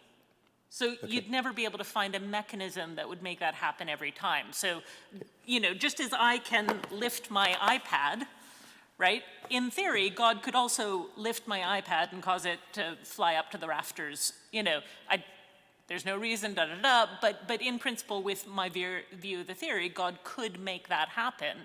And if we had sensors all around it that were watching it, what they would just see is that it was acting in that way, but they wouldn't find a causal action for it. That's the idea of the Thomist one, that the secondary effect happens without a secondary cause to cause it. So, we would just see this wonderful anomaly, and because it's not repeated, and because it's not happening within the usual causal relations of the world, we'd just say, well, that happened. But we wouldn't need a rigorous science to do that. We'd just need all of us watching. Yeah, I could imagine a scientist at the lab late at night seeking Christ, and something happens which just couldn't have happened, and that God has used that in a way that helps bring him or her to. Yeah, and it's interesting because a lot of the arguments against miracles are based on the fact of, well, we don't see them anymore, right? Hume's argument. We don't see them, therefore they couldn't have happened. But somebody like Craig Keener has done a huge amount of work documenting modern day miracles where you've got the before, you've got the after, and you've got no causal explanation for what happens in between. And so I think that sort of an argument by analogy is just not as strong as we think it is. Thanks. And finally, Darren, I really enjoyed your paper and spent a lot of time looking into the science behind it. So you were self-deprecating, but there are serious arguments in, these are serious positions in contemporary physics. So first, just a yes or no warm-up question to draw the audience in, because we'll probably alienate them in a moment. All right. Many people are fascinated by these online discussions with ChatGPT, right? Which is already transforming education and other sectors in major ways. ChatGPT processes data using 10,000 NVIDIA A100 processors. They cost $25,000 each. You can do the math. On your view, would ChatGPT meet the physical conditions for being conscious? Well, that's how I made my paper. So you tell me. You all bought it? There you Great go. answer. It wasn't that good. I did make it. Yes or no, though? I mean, Seriously. That you're asking, will it or has it already? Because you're interested in physical conditions for consciousness arising. So I just thought I'd take an example that everyone would know. I mean, I don't think it's there yet. No. Okay. But yeah, I think so. I think eventually that's going to be the case. So would we need more NVIDIA A100 processors? Yes, a few more. I mean, eventually you get. So to a I didn't certain say for level. God to arise. We'll get to that question next. But just for consciousness to arise. Do we really need that much? Not on. It's again on the integrated information theory. We need far less. Yeah. I mean, far less. So I mean, it depends. And on you which- affirm the integrated information theory in your paper. So on that viewpoint, then absolutely, it's going to qualify Okay. for sure. So in your view, we should say It's that it's panpsychist. You're almost right. No, because not the physics side. IIT, the integrated information. Yeah. Almost everything has some degree of a pan-experientialist or something, at least. It's more complicated than that. Okay, we'll come back to that. So first question, you say, this is an open invitation. You say something resembling a God, in quotes, can arise. And I'm interested, what are the sufficient conditions for an emergent phenomenon to, quote, resemble a God or, quote, be a godlike entity? Be more advanced than us. I mean, even on the Samuel Alexander old viewpoint on like finite gods, I mean, it seems like that's how. So that's not his position. In the second volume of Space-Time and Deity, he says that it's all consciousness together which creates the, is it seventh or eighth emergent level, which is the level of deity. So it isn't anything like an IIT. No, I'm not saying it's like IIT. I'm saying that it's just that if you're asking like in terms of what are the sufficient conditions for this emergent. Yeah, so you use a term, it's very central to your paper, something resembling a god can arise, or be a godlike entity can arise. Samuel Alexander, I don't think gives you the evidence that you need for that. So I just want to know, it's a definitional question, what are the sufficient conditions for something to resemble a god, or be a god, well, be a godlike entity for you? I'm just trying to understand the word God in your paper.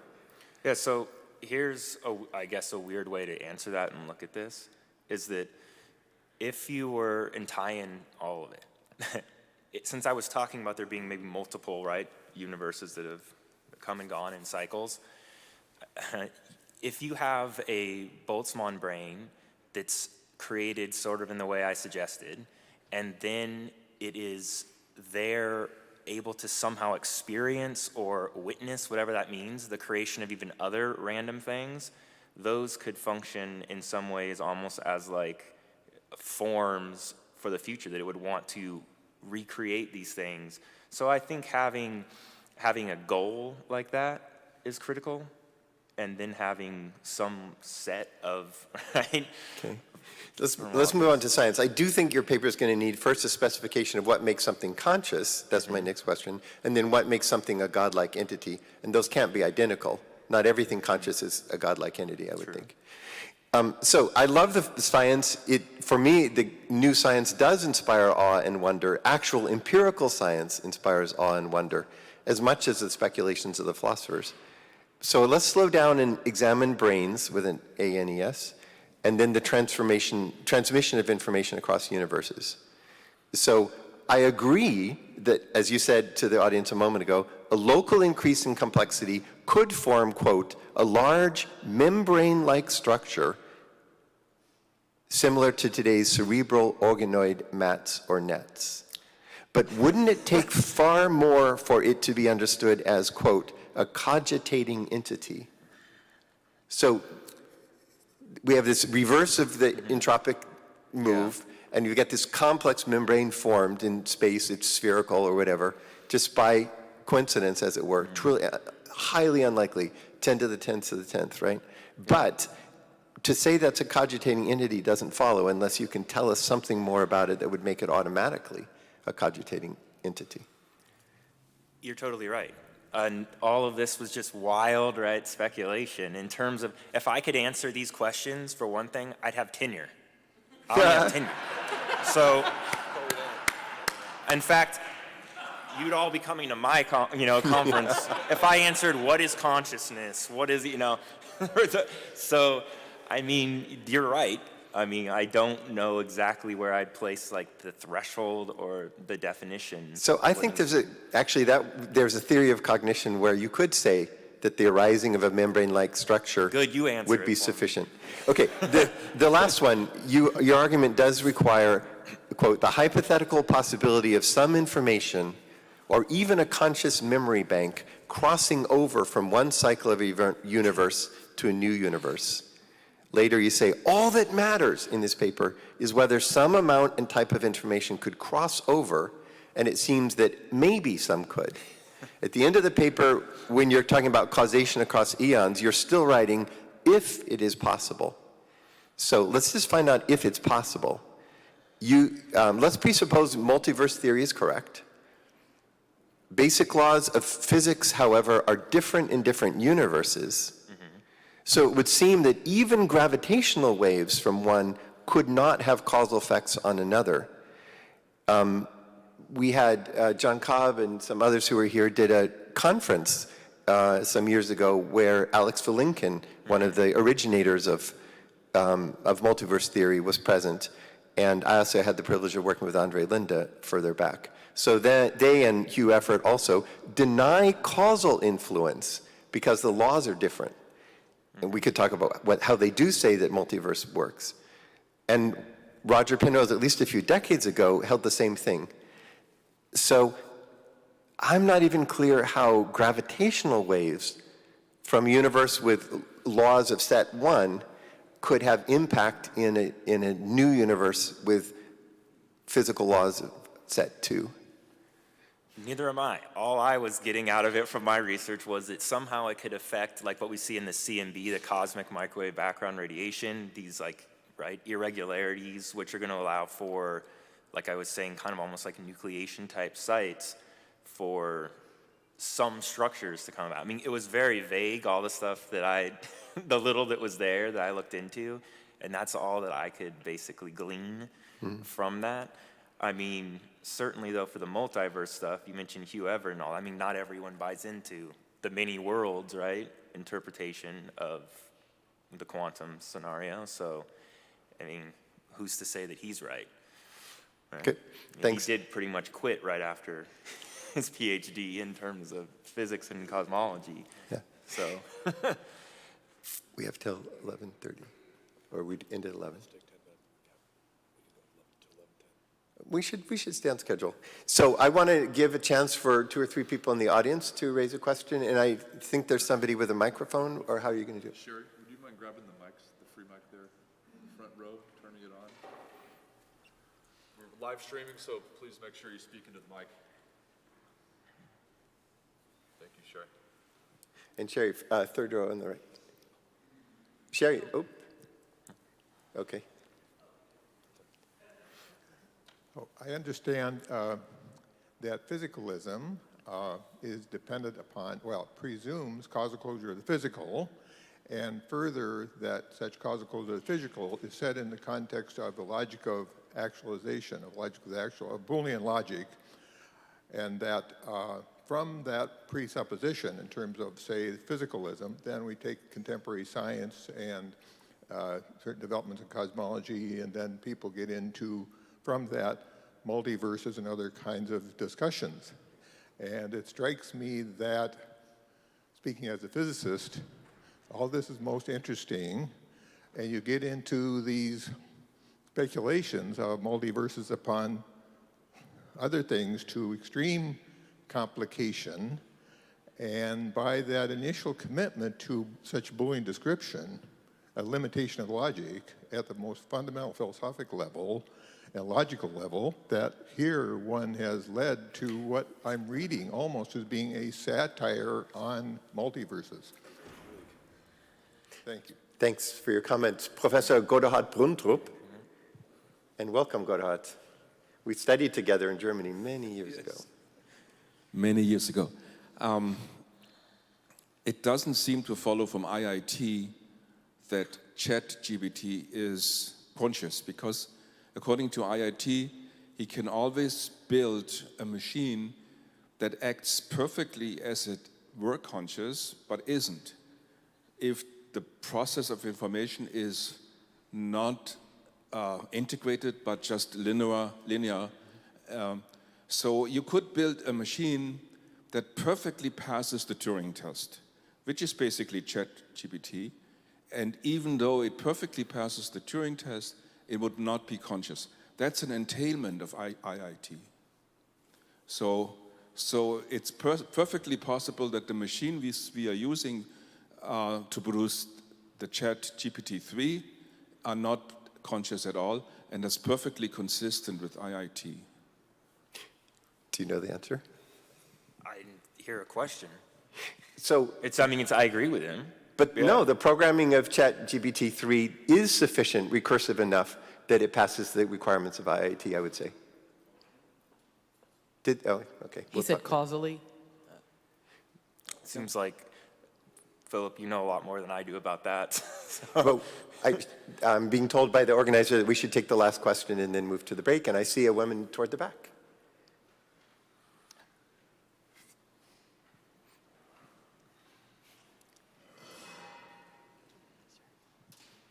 Thank you. I think this question might be for Bethany, but if any of you feel called to answer it. You were talking about the responsibility that God has to the particulars, and there was a mention in the next talk about the possibility of a sleeping God that is partially asleep and is waking up. And I was wondering how much room you have in your system for a God that is waking up to its responsibility to the human, that doesn't necessarily always know it. But throughout time and development and our participation, it comes to recognize it.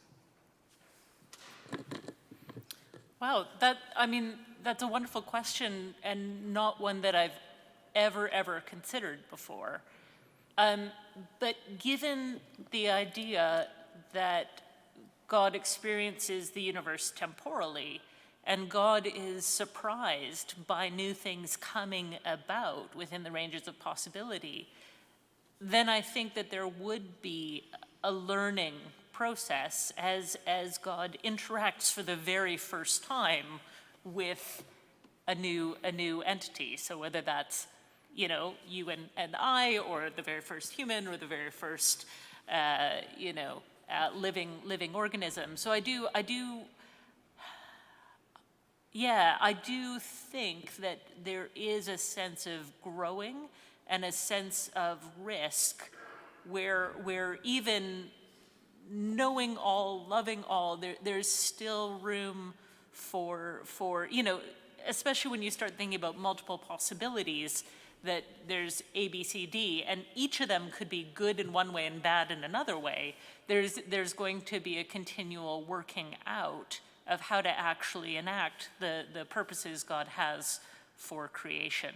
So I think we, again, just as we sort of usually optimize, there's a universal underlying theory, we also usually think, well, there's one way that is actually the best way. And I don't know that that's true. And so I don't know, in one sense, I just don't know enough to answer your question, but I could imagine that there is a sense of exploration. I'm trying to avoid saying trial and error because that seems a little too haphazard, but a sense of exploration within God's action. Thank you.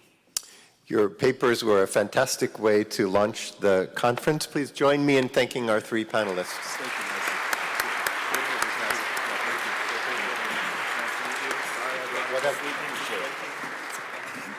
Bethany, well done.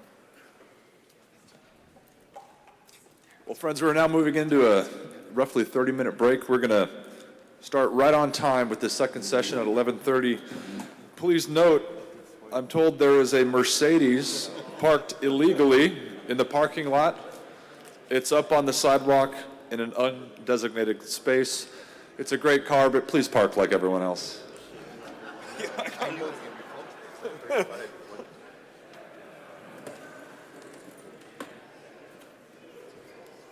Also, presenters in the next session, if you're using slides, please see me at the front of the sanctuary. Thanks, Phil. Great Yeah, sure, it's fun.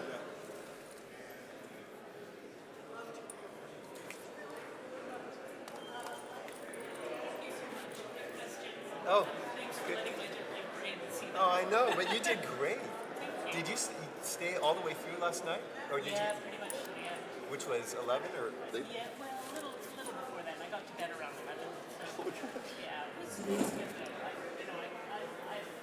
Once I'm with people, Yeah. I just can't say no. Yeah, I could totally see a you. problem. It was energizing, so you're an extrovert in that sense. Yeah, which makes, being single and an academic not awesome. Yeah, that's true. That's true. Academics are usually not, hey, good to see you. How are you? Yeah? Great job. Yeah, thanks a lot. Did you enjoy it? I did. What thoughts did you have?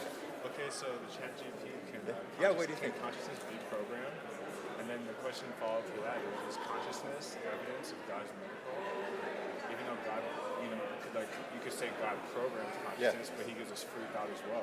Yeah. So tell me the understanding of miracle, the sense of that word that would make programming consciousness a miracle. Hello. I would say just the fact that we have like free thought and we can think whatever we want. And we have thought we have the opportunity to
how things are going for you.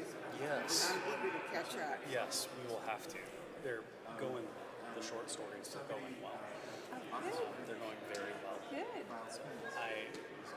It's a whole new world in a lot of ways. I mean, I think about industry and sellability and all that kind of stuff. But at the same time, it's what y'all trained me to do in a lot of ways. On the best day, I get to sit for 6 hours and read Ilya Delio and Mitri Raheb and,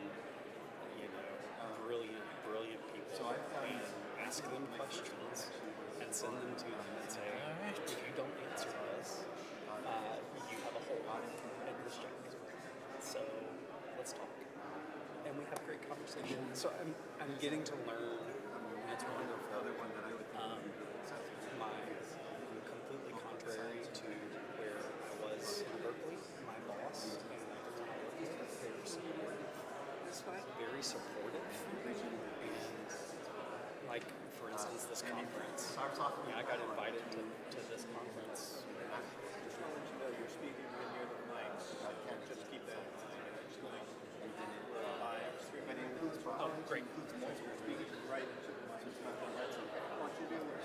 Thank you. And thank you for saying that. So, do we just leave? Are these multi-directional? So that we just leave them in the position? Just leave them where they're at. You might want something that's just about Christianity. But yeah, so it's really good. It really is. So, we'll catch up more. Yeah, let's just plan on it. Yes. Okay. I'm gonna set this for 18 minutes. It gives us a good 2-minute warning. Yeah, I'm gonna try to be. Ladies and gentlemen, if we'll make our way back to our seats. Andrew said he saw him. Okay, he's tall. Spotted. I gotta tell you, you have 2 footnotes on my dissertation. Oh. From counter-imperial churching? Or? Yes. Oh, okay. My dissertation's on Norman Pittenger. I'm gonna have to get some water. Okay, I've been making a mad dash. Go ahead. Do you want me to grab some water for you? I did see it. And I think you're exactly right. There's Tim. Tim was up first. Yes. Yes. I think you're exactly right that he was the first process ecology. Yep. And going through your book, and you were one of the few people who actually had him in the bibliography and in the index. And it was so helpful because I was trying to make a point that It's like you're up first. Cool.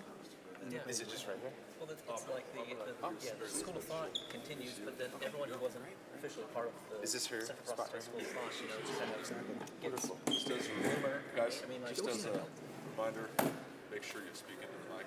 Just the live stream, everybody hears it. you got it. Mary Elizabeth went to go get some water real quick. Yes. Hello. Doing well, you? Good to see you. Tim, hey, see you. So you'll be going first? Apparently. But yeah, it was like I was trying to, in my perspective, I was trying to just make the case. Cool.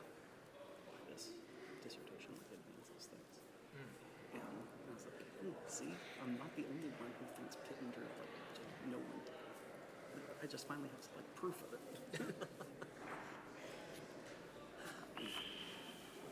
Representing for Faber. Someone has to do it, you know? Yeah. Since you won't be here himself. I know. Well, that's the white. Okay, friends. Well, thank you. We're going to move on to our second session. And it's my pleasure to introduce Dr. Mary Elizabeth Moore, who's coming down with some water here just on the right. So Mary Elizabeth Moore is Dean Emerita and Professor Emerita of Theology and Education at Boston University School of Theology. She studies the relationship of lived religion and tikkun olam, or the repairing of the world, with focus on ecological and social justice issues, issues of theological and existential importance, issues that obstruct or enhance justice. So her activism and research addresses cultural and racial diversity, ecological justice, interreligious relationships, liberative theologies, education, leadership making, white privilege, gender, and sexuality, and a whole host of issues. In addition to several books, she also writes poetry exploring the depths of these different realities. She played a formative role in the early founding and the development of the Center for Process Studies, and as such is uniquely positioned, I think, to moderate this second session on religious experience and religious belonging. So please welcome with me Dr. Mary Elizabeth Moore.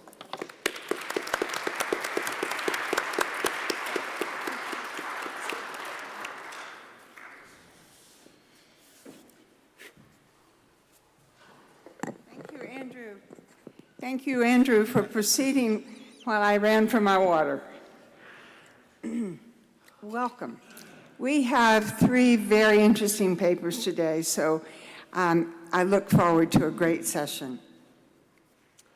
The first paper is from Tim Burnett, and he is a minister of the Christian Church Disciples of Christ and is the core curator of the Way Collective in Santa Barbara, California, which is a contemplative community for love and liberation. He earned his D.Min in spiritual renewal, contemplative practice, and strategic leadership from Claremont School of Theology. And he is passionate about bringing sustaining spiritual practices to the work of justice. He is inspired to live and to live out the call described by Dorothy Sulla when she says, to erase the boundary between the mystical internal and the political external. He is a father of 3 beautiful children. We're going to have to take his word for that. And partner to his wife, Kara, and a writer, teacher, and process philosophy nerd. Welcome, welcome, Tim.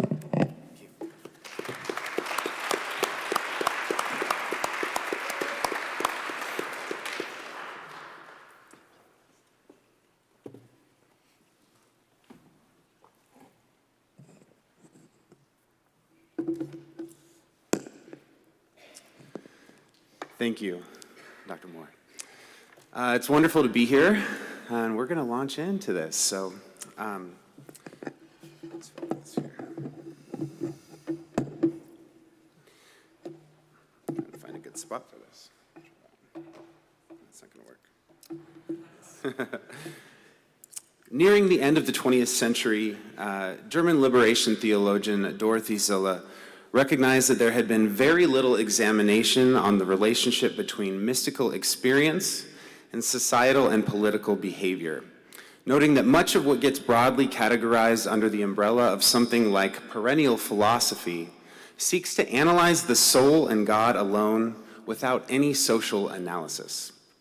And thus, in writing her penultimate work, The Silent Cry, Mysticism and Resistance, she undertook the project of erasing the distinction between a mystical internal and a political external, reflecting on the truth that there is no experience of God that can be so privatized that it becomes and remains the property of one owner, the privilege of a person of leisure, the esoteric domain of the initiated. Inherent in this claim is a significant critique of the rampant liberal desire for independence, namely that there's a direct connection between the tendency to privatize and commodify the mystical dimension of one's spiritual experience and the over-individualized aesthetic of modern life that works as a force for division and separation in our world.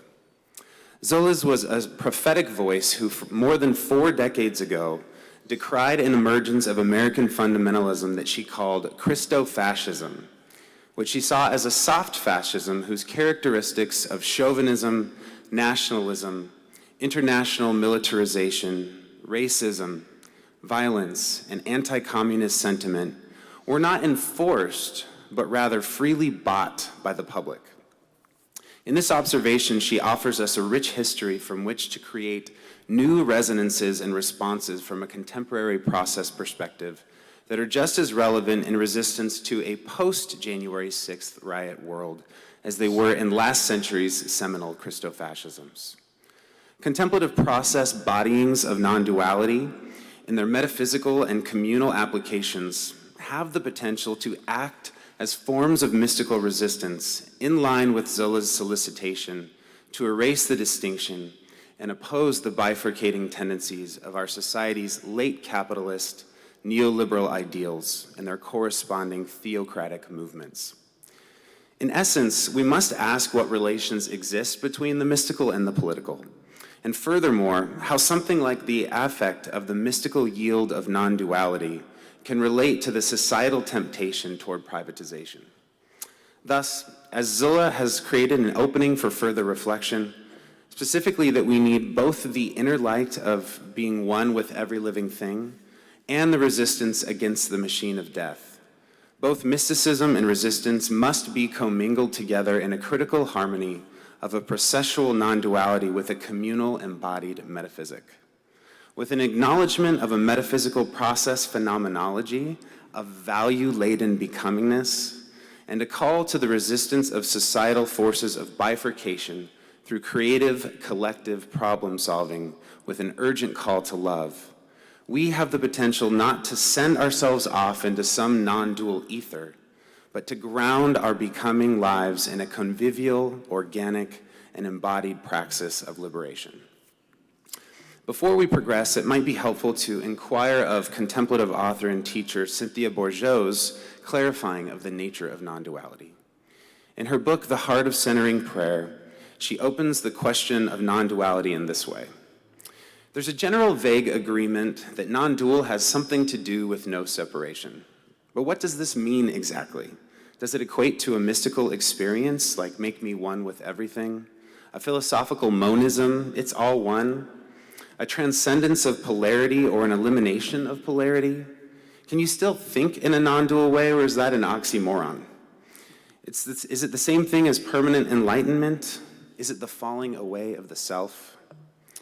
Recognizing the inherent multifarity of non-duality, Bourgeau then offers a helpful summary from which to view a kind of practical non-duality, particularly in recognizing that the embodiment of non-duality is primarily a perceptive shift.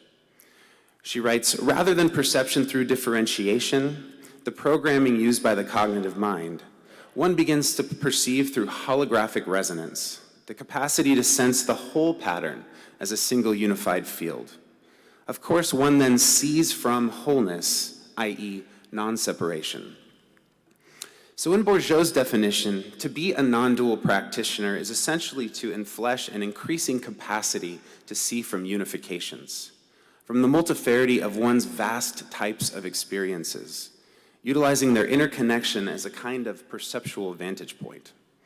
This notion is very similar to what Kathleen Reeves has called process awareing, which is a shift in the hippocampus's focus away from future mapping based on past data to a beautiful mandala of prehensions to be cherished. This deepening sense of non-duality is one in which one becomes more aware by learning to see from a unified field as a collating of effect of mystical experience. At its heart, Bourgeau invites those who seek to deepen their non-dual awareness to become what she refers to as living icons of one of the most archetypal and noble of human activities, communion with the infinite.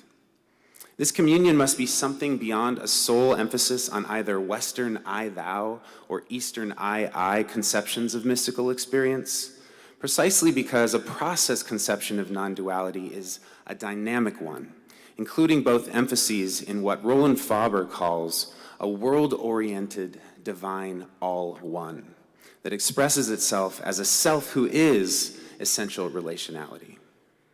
And this apophatic inversion is the embodiment of a God that has no intention of being something for itself without at the same time being such for others as well.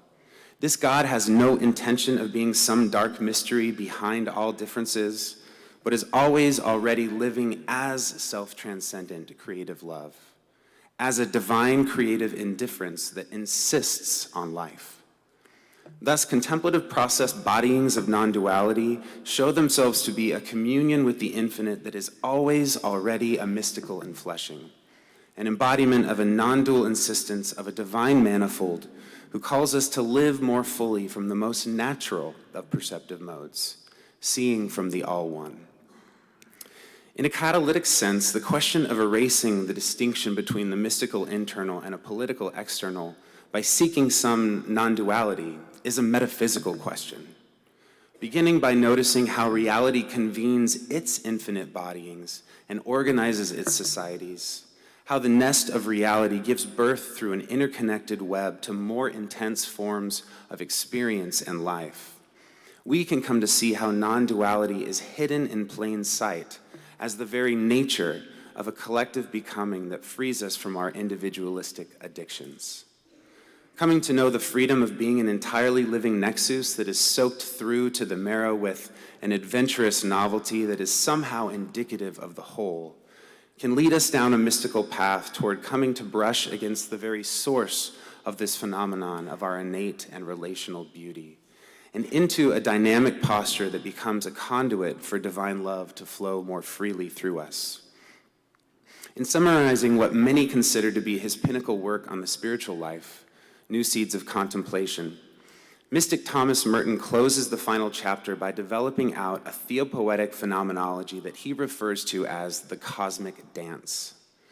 In it, he encourages those inquiring of the mystic's path that they should let go of their obsession with what they think is the meaning of it all, and acknowledging that the more we persist in misunderstanding the phenomena of life, the more we analyze them out into strange finalities and complex purposes of our own, the more we involve ourselves in sadness, absurdity, and despair. And yet the fact remains that we're invited to forget ourselves on purpose, cast our awful solemnity to the winds, and join the general dance. That is not to say that one should throw analysis away, as Merton himself was a robust interdisciplinary scholar, but rather it's to say that this contemplative claim resonates with the same essence of a process contemplative wisdom that knows not to seek finalities or misplace concretenesses. The point here is that Merton, similar to Meister Eckhart, invites one to live without why and awaken to beauty instead. For Merton, there's a quickening that happens in instances of realization that could be read as the consolidation of Bourgeois' non-dual awareness, which shows itself as a naked emptiness that is the purity of the novel value of a thing that is itself the very evidence of this cosmic dance. Similarly, in Adventures of Ideas, Alfred North Whitehead has illustrated the relationships between phenomenal beauty, transcending the self, and the consolidation of non-dual awareness, as he invites a move beyond the soul's egoic preoccupation with itself and seeking a peace that carries with it a surpassing of personality. One might notice here that both Merton's invitation to forget ourselves on purpose and Whitehead's invitation to surpass personality are consonant, and that both Merton and Whitehead seem to lapse into a poetics of beauty to describe the effect of this inner shift.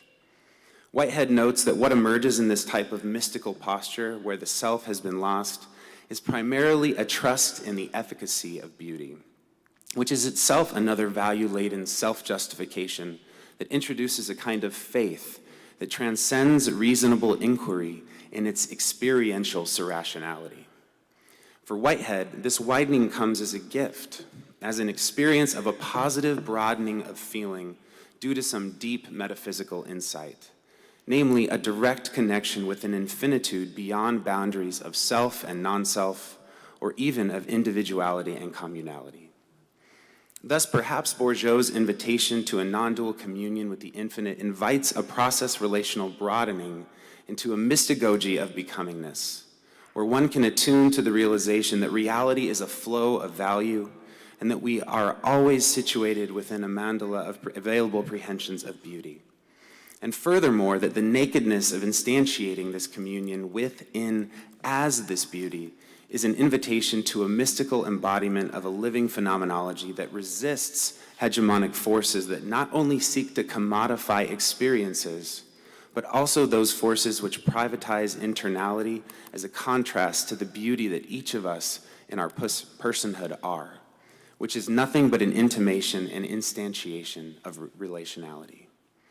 In reflecting on this mystical awareness, Faber comments in a similar phrasing to both Merton and Whitehead, that this experience has an immediacy beyond thought, and that the experience of mystical embodiment is non-different from reality itself. It's a realization of the one consciousness, indeed of the all-one of a divine manifold, which is the result of the insight of recognizing one's own embodying of a fundamental mutual immanence. While recognizing that even the most attuned mystical human beings must also live in both the worlds of duality and non-duality at the same time. Faber's insight calls us to embody the metaphysic here as it relates to Zola's challenge to seek to move beyond the boundary of interiority and exteriority altogether, in holding them together as a sort of Whiteheadian transunification. One practical invitation to non-duality here is thus to learn to not cling to anything, even one's own existence, as an attempt to slow, sully, or substantialize one's becomingness, but rather to live out of an expressive spontaneity, which is, as Reeves has put simply and elegantly, just life. Just living a life in response to this deep metaphysical insight of one's relationality and processuality. So in some sense, to embody non-duality is to reject individualism by acknowledging that the community of all beings belongs to a common receptacle, and that we have a general metaphysical obligation to both the mutual immanence and the divinity which sustains us. The mystical invitation to a process-relational phenomenology of beauty and its deepening of non-dual awareness provides the fertile ground for the sort of rewilding that we need to embody a resistance to the fascistic and hegemonic forces that seek to privatize and divide us. This posture of non-duality can lead us into politicizations that enact liberation for all, countering not only hegemonic forces that seek to privatize the individual, but also social hegemonic forces, scientistic, imperialistic, theocratic, or otherwise. When we come into contact with our own wildness, we recognize that mystical awareness is communal awareness. In short, our mysticisms must become politicized. Or said another way, our internal experiences of divine love must be carried back into the world, for they are themselves already products of our interrelatedness. It's not enough to simply reject the dynamics of fascism ideologically, but we must create spaces for the collective outworking of a love focused on the common good. In Matthew Siegel's recent essay, wherein he provides a processual intervention into Carl Schmitt's political theology, he notes that Whitehead rejects modern anthropocentric individualism, totalitarian collectivism, and technoscientific materialism in favor of a cosmopolitical vision of each of us as individuals in community. It is to this collective cosmopolitical vision that we now turn to encourage a contemplative political theology for our time. Catherine Keller, in her recent work, A Political Theology of the Earth, draws rhizomatic connections between both contemplation and action. She connects political theology with the kind of aforementioned contemplative process awareing by recognizing how a political theology should slow time into contemplation, if it is one that is both earth and bodies conscious, by recognizing how this current moment is pulled back by lament, tugged ahead by hope, and widened in the pangs of its contractions. This political theology that is already always negative theology is what she calls a secularization that is a kind of apophasis, or an unsaying. This turning contemplative awareness toward secularization is a turning toward concern and action on behalf of the community of all beings. Siegel, similarly to both Faber and Keller here, also notes that Whitehead's own secularizing of the concept of God's function in the world is a much-needed contrast to the Schmittian approach to secularization. He observes that Whitehead's schema of secularization reads the history of Christian empire as a great betrayal of the teachings of Jesus. Whitehead's cosmology is a panentheistic protest against the image of God as totalitarian dictator. Thus, Keller's apophatic opening of a kairotic possibility of radical hospitality beyond humanity's othering impulses, and Siegel's use of Whitehead's secularization of the concept of God as an invitation to an anti-imperial political praxis open up a response to the apocalyptic urgencies of our time. They call for non-duality to be turned inside out in order to enflesh a contemplative political theology for the common good. A clear connection between the metaphysical phenomena of beauty and political analysis and action requires a theological nexus.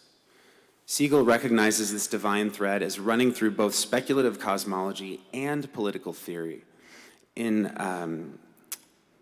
reconceptualizing a divine ground for morality that fraternizes not with projections of totalitarian dictatorial power, but with the sort of political organization that corresponds with a processual, incarnational, panentheistic conception of God as a creature of creativity like the rest of us, namely as an expression of love rather than force. And furthermore, Keller gives her own planetary political theology a body, calling for an enfleshing of the love mandate of the Second Testament. Thus, if the practitioner of a non-dual process phenomenology of becomingness is to move effectively from experience to community, one must recognize, as Siegel has pointed out, that the self-consciousness of our own freedom is revealed also the parousia of an all-loving God. Great. Oh, thank you. The freedom provided by this non-dual awareness of one's becomingness and belovedness is not only an awareness of one's social embeddedness, but also a call to compassionate connection with one's society. A contemplative openness to novelty and non-attachment can be easily become caricatured by both sides of the theopolitical spectrum due to dualistic forms of side-taking, with the claim that God sides only with those who align with orthodox theocratic beliefs by Christofascists on the one hand, and with the notion that God sides solely with the oppressed by liberationists on the other. And yet both lines of thought end in more unhelpful bifurcations. From a process perspective, it's easy to decry Christofascistic hegemonies as perversions of the oneness in our manyness by arguing for a theologized processual liberalism whose outworking is a praxis of radical love together. And yet, in contrast to many of the predominant liberationist traditions, process theists must also move beyond even the popular claim that God takes sides. Womanist process theologian Monica Coleman has responded to this problem by providing a liberationist vision of God who is both fully committed to resisting injustice and also a God who is the all-one. This doesn't mean that God is in support of both the aims of the oppressed and the oppressor, lest it be misunderstood as the condoning of violence in myriad forms. Rather, it means that the God of all is the all-one whose very character is to resist oppression and injustice in each and every event, and that the well-being that God desires for all applies to both oppressed and oppressor, toward the oppressed for their liberation and toward the oppressor for theirs as well. Thus, the outworking of a non-dual political theology must move beyond an indifference where the oppressed are left alone or the oppressors are composted in the process, and toward a more dynamic processual non-duality that requires that we see the value of all creatures in their beauty, while recognizing that violence is an affront to the moral fabric of our society. Only then can we enact societal coordinations that contain the widest possibilities for a more beautiful and liberated life together. Contemplative process bodyings of non-duality require collective creative problem solving if mysticism and political theology are to interweave in meaningful ways. Our solutions to the hegemonic economic, systemic, and planetary oppressions we face can exclude no one, not oppressed nor oppressor, not human nor non-human. The solutions we seek must be an outgrowth of a non-duality that sees from the all-one and includes all beings, enacting a rhizomatic root ball of life support that promotes nonviolence and sustainability. As Keller has noted that though our apocalyptic condition places us in a situation where we may likely never arrive at some final solution, the goal in the pursuit of justice is to fail better by enacting imaginative, secular religious entanglements at the edgy limits of our coalitions. We must not accept the privatizations and bifurcations of our time, and we must heed the call to form contemplative communities whose invitations to mystical living require a non-duality that makes its home precisely in the world of dualisms, where infinity meets the finite in a commitment to love in the very spirit of the very love that gives itself away as the phenomenal beauty of our collective existence. Rather than independence, we must come together to seek interdependence. Rather than divisiveness, we must find inroads that lead to a unity based on our shared metaphysical reality. Communities of faith and conscience must set up rubrics of love that help us transcend theocratic capitulations to the forces that separate us, not only for the sake of contemplative practice or dialogue, but so that the flow of the contemplative stream of experience may give way to a river of justice. In our time, non-duality calls us to resist all forms of societal bifurcation, to resist all hegemonies, fascisms, and death economies, as we meet the challenges of our neoliberal era with a transformative process liberalism and world loyalty that can hold together both the mystical and the political in a praxis that moves on behalf of the all-one.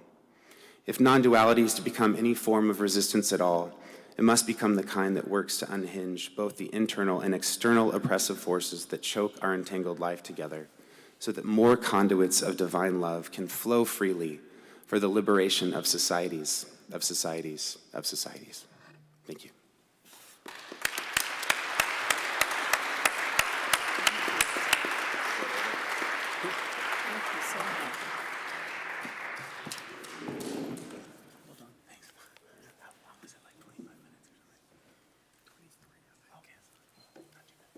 Thank you, Tim. Thank you very much. We're going to continue the session with a paper from Thomas Hermans Webster. Tom is the son of Alabama Methodists whose experiences of Christianity have led him to ordination and ministry in theological education. He earned his PhD from Boston University School of Theology, where he developed a process theology of Holy Communion in a sacramental eco-theology drawing from Norman Pittenger, Theodore Walker Jr., Monica Coleman, Karen Baker Fletcher, and others. Currently, he serves as the acquiring editor at Orbis Books in Maryknoll, New York, and on the steering committee of the Open and Relational Theologies Unit of the AAR. Tom's paper title is Nourishing Our Becoming, the Eucharist and Belonging in a Process Perspective. Thank you, Tom.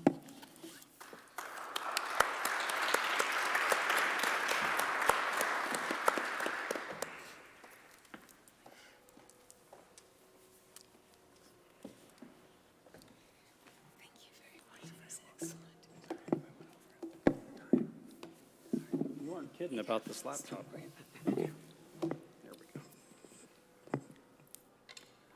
An adequate process theology of the Eucharist today is a framework to articulate Christian experiences of love in action and to influence Christian action for planetary well-being through our faithful participation in the creating, restoring, and sustaining solidarity of the Holy Meal.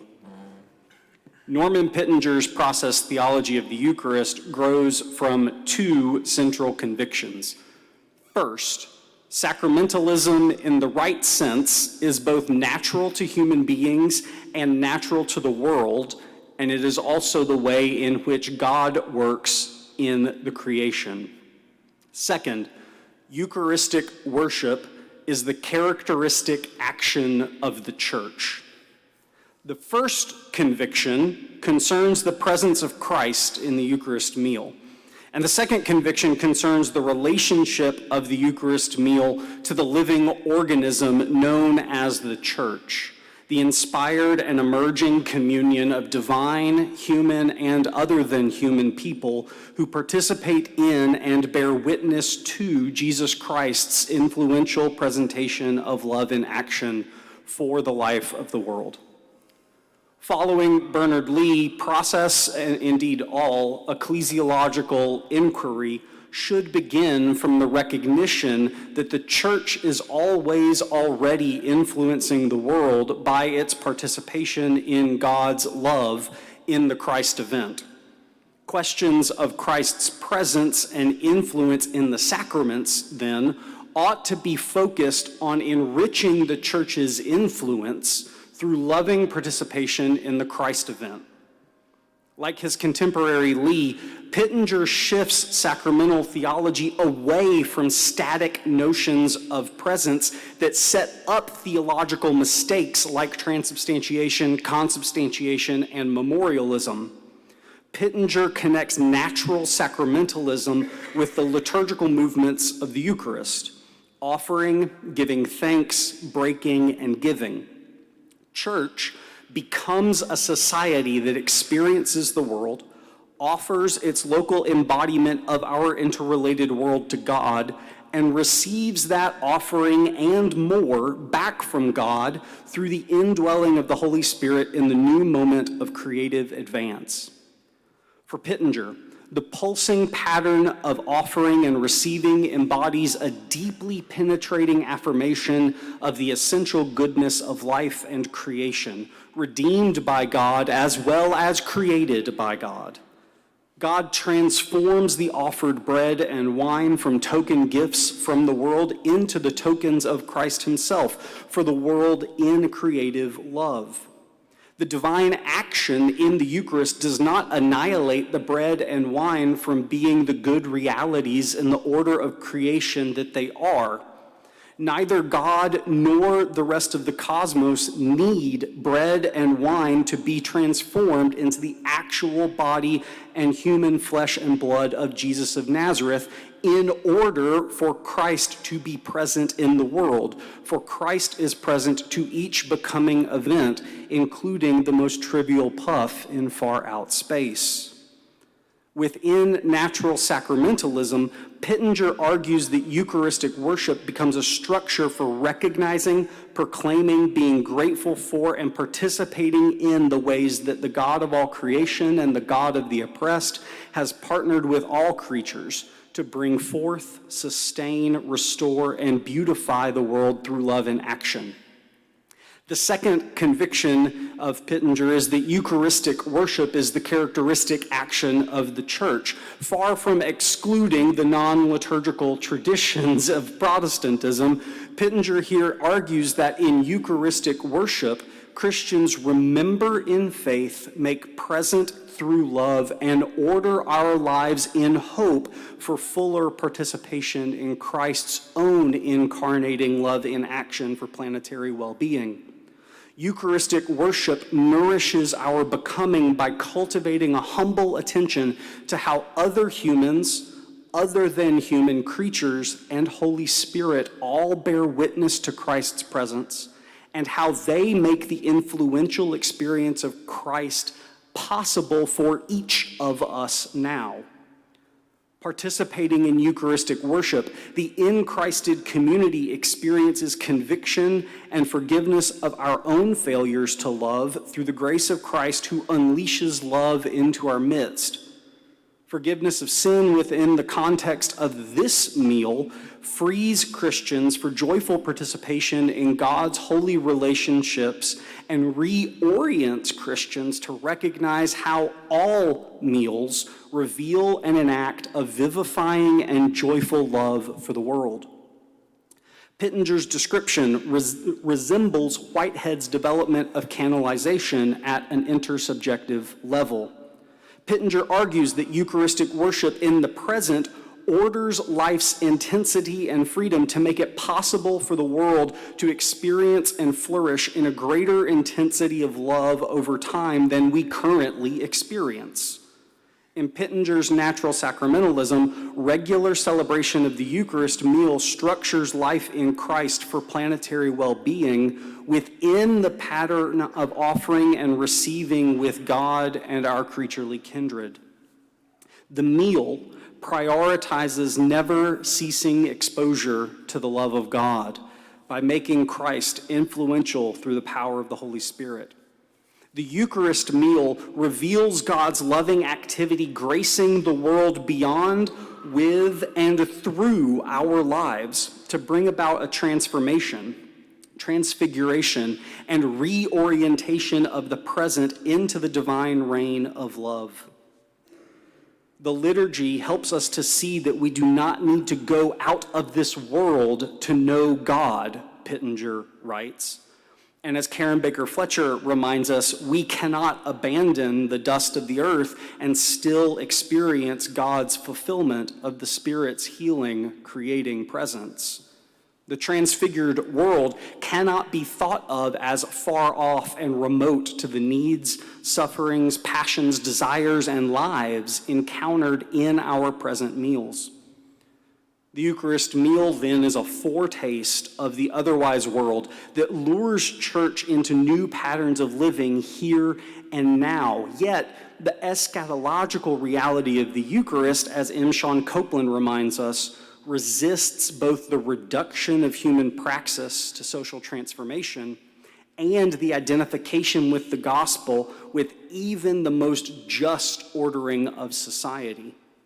Becoming more fully the in-Christed persons we are intended to be will entail actively cultivating holy habits through our sharing of meals in solidarity for planetary well-being.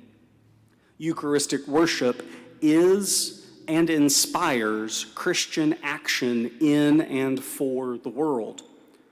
Pittenger urges there is no conflict between love and justice in a process theology, and that if love is to be active, it must find expression in a genuine devotion to the cause of human justice, close quote. Norman Pittenger identifies the Eucharist with the release of love in the world, which gives Jesus his place as the power for social change. Furthermore, the love that Christ releases into the world is into this world, since God's purpose is to work for just as much expression of divine love as this world can contain. The Eucharist forms the Christian to recognize the brokenness of this world, its pain and suffering, to repent of our participation in breaking the world, and to participate in God's life of tender salvation and restoration of the world in love. It is a good news event because it is a vivid and visible expression in terms of this world of the way things are to be in God's intention, Pittenger writes. He argues that process theologies that focus on the Eucharist are remarkably poised to foster movements for human liberation by analyzing the consequences of philosophies of stasis and status, and by making sense of God's relationship with and through the world amid tremendous novelty and change. Yet, though Pittenger rightly argues that Christian liturgical action is designed to help us become Christians and is intent upon making us Christian, he never connects these anthropological consequences of the liturgy with the materiality of both the Eucharist meal and all common meals that intimate the presence of God. The materiality of the Eucharist meal suggests today that a process theology of the Eucharist must pay attention to how our living as the body of Christ impacts the quality of life in our local communities, in larger socio-ecological regions, and indeed across the planet. Pittenger seems to avoid articulating any actual connections between the loving justice in the Eucharist meal and any particular patterns of behavior that deepen our solidarity and share in divine love. In his ecclesiological work, he identifies neither particular oppressions nor systems of oppressive power. By not doing so, oppression remains a category for conceptual engagement, rather than the, quote, extreme, serious, and unnecessary manifestation of conflict to which those suffering from oppression will respond with struggle for freedom, as Theodore Walker recognizes. Plainly, Pittenger's connection between the Eucharistic life and Christian action is not fully adequate on its own for us today. For Pittenger, the Eucharist is an anamnesis of Calvary, a remembrance of the salvific life, death, and resurrection of Christ. The cross of Christ, he writes, is the pledge and the promise that broken things, frustrated things, sinful things may be restored and in Christ are restored to their God-intended purpose. However, Pittenger's description of the cross, like his description of oppression, fails to recognize that, in the words of M. Sean Copeland, the cross and the lynching tree represent unmeasured suffering and anguish. Copeland notes that the cross of Jesus of Nazareth demonstrates at the same time the redemptive potential of love and the power of evil and hatred. By not making more explicit connections with the realities of extreme oppression and suffering, Pittenger risks reducing the Eucharistic memory of the cross and God's suffering with us to a simplistic solution to the problem of evil. A more potent memory is necessary as we struggle against Plantationocene oppression today. For the Eucharist to be countersigned to the devaluation and violence directed toward the black body and each oppressed body in the Plantationocene, process theology must understand anamnesis as the intentional remembering of the dead, exploited, despised victims of history. Anamnesis grounds the solidarity that mandates us to shoulder our responsibility to the past in the here and now, in memory of the crucified Christ and all victims of history. As Karen Baker Fletcher writes, these are the memories that we are called to carry of those who have gone on before us, and that remind us of who we are and whose we are. A process theology of the Eucharist must wrestle with our belonging to one another in solidarity to incarnate God in the here and now. From the Eucharist meal, Christian action in the world participates in the struggle for liberation that cultivates communities that strive for God's reign of love together. The Eucharist meal is and leads to Christian action for the life of the world because it is the praxis of solidarity among creation, as well as in and with the God who is the God of all creation and the God of the oppressed. To conclude this paper, I turn our attention to one Christian action that must emerge from our Eucharistic worship: meal justice in the struggle for ecological liberation from the Plantationocene oppression of the planet. By receiving bread and wine and offering it as bread and wine for the Eucharist meal, God includes within the divine action for the life of the world a regular meal. God is familiar with meals, with memories, with relationships, with the hopes that emerge through meals, and with the various ways that humans and human societies use meals to make sense of the world. Think about Thanksgiving in the United States and how we use it to make sense of a particular world. God intentionally incorporates the Eucharist in God's own becoming as a meal for loving justice through the process of creative advance. Such inclusion is a metaphysically significant act.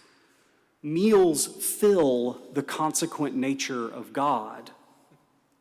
Furthermore, the Eucharist reveals that God chooses to respond to the suffering of the world by hosting and participating in opportunities like meals for human and other than human kindred to gather with one another to remember, participate in, and conspire towards the love that weaves and calls forth cosmos.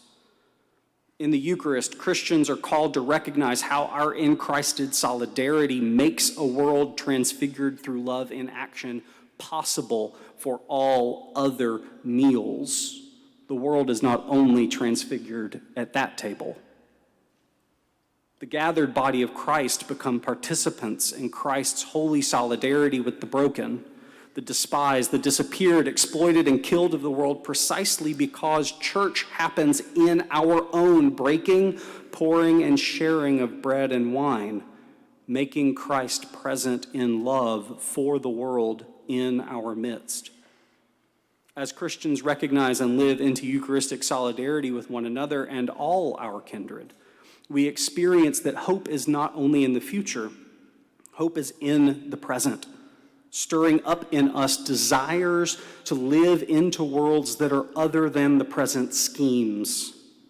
This hope is thickened on the faithful journey with God, who calls us to arise from whatever oppressive, repressive, depressive slumber that seduces us to inaction, and to act with God, who is on the side of justice.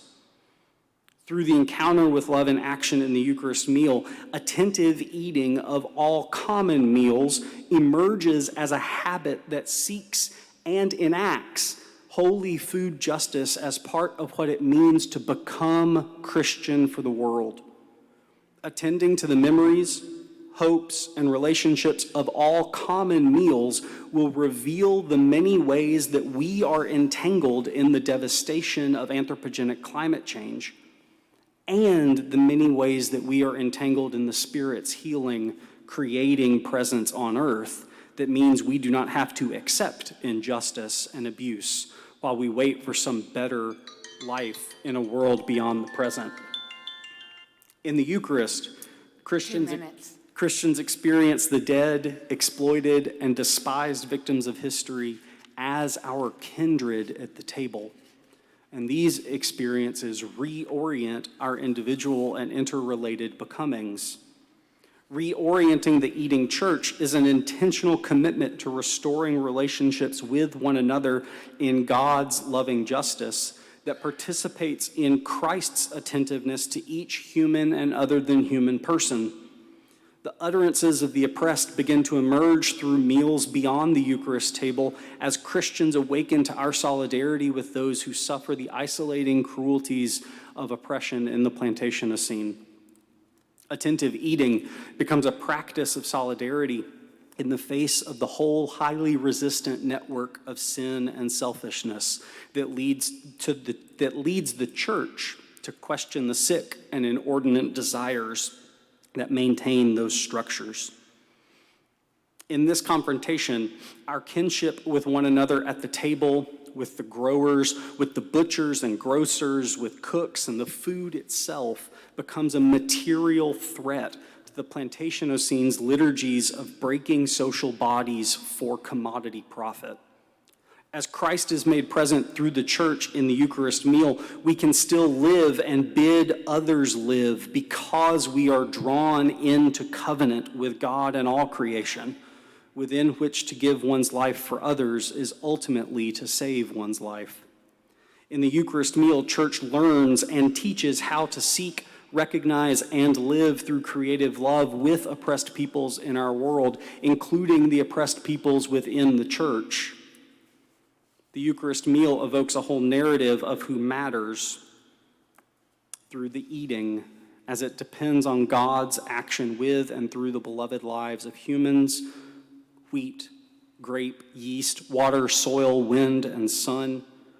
These lives bear witness to the creating, responding, sustaining, adventurous, peaceable, zesty, beautiful love that gathers in and sends forth the church as a co-worker for a transfigured world from a meal that doesn't end. For the meal inhabits our relationships just as the bread and wine inhabit our bodies and our objective pasts. Recognizing the vulnerability of love, God beckons us into hopes for a world of justice through love in action by traveling alongside us and infusing all our meals with assurance that we are not alone, that we belong here, for we have never been alone. Our kindred have fed us, and a process theology of the Eucharist calls us to love them by feeding one another well. Thank you.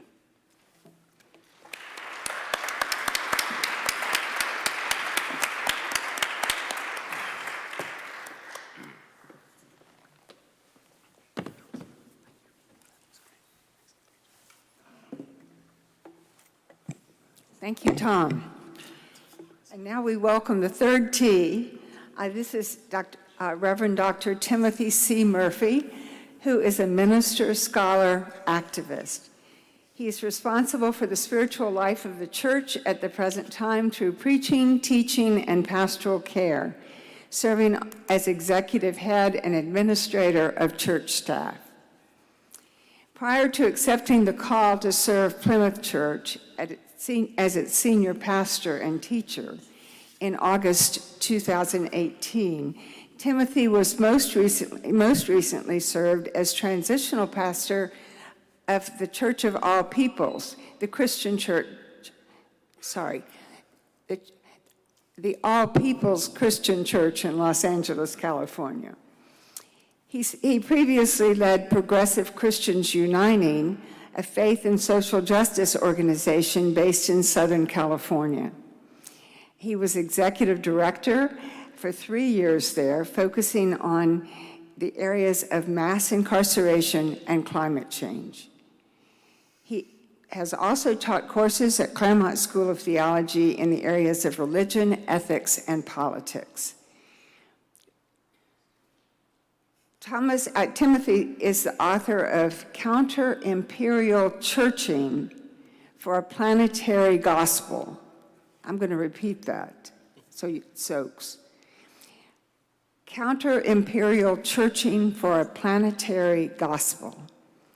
And another book entitled Sustaining Hope in an Unjust World, with the subtitle, How to Keep Going When You Want to Give Up.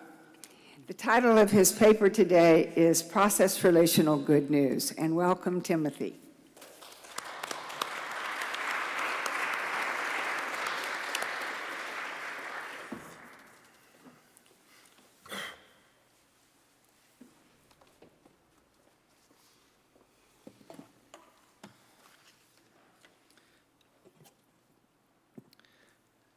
Good afternoon. As this is the final paper before our lunch break, I know there's some energy issues maybe, so I'd like a response to that good afternoon. So let's try that again. Good afternoon. Good afternoon. All right. Again, the title for my presentation today is Process Relational Good News. A number of process scholars have rightly understood that Alfred North Whitehead's philosophy is in many ways a theory of value. Through the process of concrescence, entities become not mere facts, but also values. The interconnected web of becoming leads to an interconnected web of value. During this conference, there's a whole section devoted to facts, values, and reality tomorrow, and I look forward to hearing from its presenters on that theme. However, this is the religious experience and belonging section. So what I'd like to do in this brief presentation is connect Whitehead's theory of value theologically with the Christian gospel. I will do this because I'm convinced that the former is a way to conceptualize the good news, particularly by applying its analysis to liberative efforts where that value is denied as bad news. To foreshadow my conclusion, the good news is the affirmation of value in some context, that all entities are valuable for themselves, for others, and for the whole, and it responds to some situation or system that denies that value in some way. I don't intend to get into the metaphysical weeds here, but suffice it to say that entities are valuable in different ways. For starters, they have intrinsic value in that they are a unique process of intensity and harmonization. Additionally, they also have instrumental value in becoming objects to be felt by other concressing entities. But that potential extends to the whole universe of entities. Even if they are negatively felt, they are part of the larger offering to that whole. In Whitehead's own words, quote, "Everything has some value for itself, for others, and for the whole. This characterizes the meaning of actuality. We have no right to deface the value experience, which is the very essence of the universe. Existence in its own nature is the upholding of value intensity. Also, no unit can separate itself from the others and from the whole, and yet each unit exists in its own right, unquote. There is occasionally some temptation by process scholars to de-emphasize Whitehead's later work in favor of his magnum opus, Process and Reality. But in this last book, Modes of Thought, he says less technically and more directly what he had been saying for a decade. Existence in its own nature is the upholding of value intensity. And that value intensity is an interrelated process of becoming, connecting everything to each other, but not subsuming anything under an oppressive totalization. This insight is central to my understanding of the gospel or good news as a Christian. I've written previously that theologically, the resulting kerygma or proclamation that comes out of this insight is, quote, the proclamation of value and importance of all entities, both for themselves and each other. One can love oneself and one's neighbor as oneself because each is valuable, both intrinsically and instrumentally. There are no barren facts, unquote. The claim that the gospel proclamation is an application of this broader metaphysical idea may at first sound arbitrary. What's the connection? Why would anyone consider that to be good news? To answer this valid point, I have to briefly address soteriology, otherwise understood as theories of salvation. As I learned in seminary, there are many different questions that can arise when people think about salvation. They might wonder, when does it happen? Who is it for? How is it achieved? Those are all good questions that are worth exploring. As a congregational pastor, I've had folks young and old wrestle with those questions in confirmation classes and adult education series on salvation. But for those who desire a more basic framework, we can break salvation down to a single phrase. I learned this from Jean Sledham as her teaching assistant at Claremont and the Systemic Theology for Ministry course. It comes down to a two-part question in which essentially all theories of salvation can fit. Saved from what and saved for what? Saved from what and saved for what? Negatively, salvation is in response to some problem, some bad news, in which something needs to be saved from said problem. Positively, it is aiming towards some solution, some good news, in which it will be saved for something affirming. That's as basic as you can get. Save from, save for. I found being able to answer these two related questions is crucial for people to articulate what salvation means for them. From my experience in predominantly progressive Christian communities, much like this congregation space that we are in, most people struggle with salvation. They know what they don't affirm. They know the potential problems that they reject or are no longer compelling. Namely, that your immortal soul is doomed to hell on account of God's judgment unless you take Jesus into your heart. That's not their problem. They've decisively moved away from that. It doesn't work for them. But what does that mean in terms of the gospel? If the answer they have rejected is the problem of Christianity, and that problem no longer resonates with them, does that mean that the gospel does not answer a problem? Is there no problem at all? Or maybe the problem was they used to think that there was a problem, but now they've been freed of it.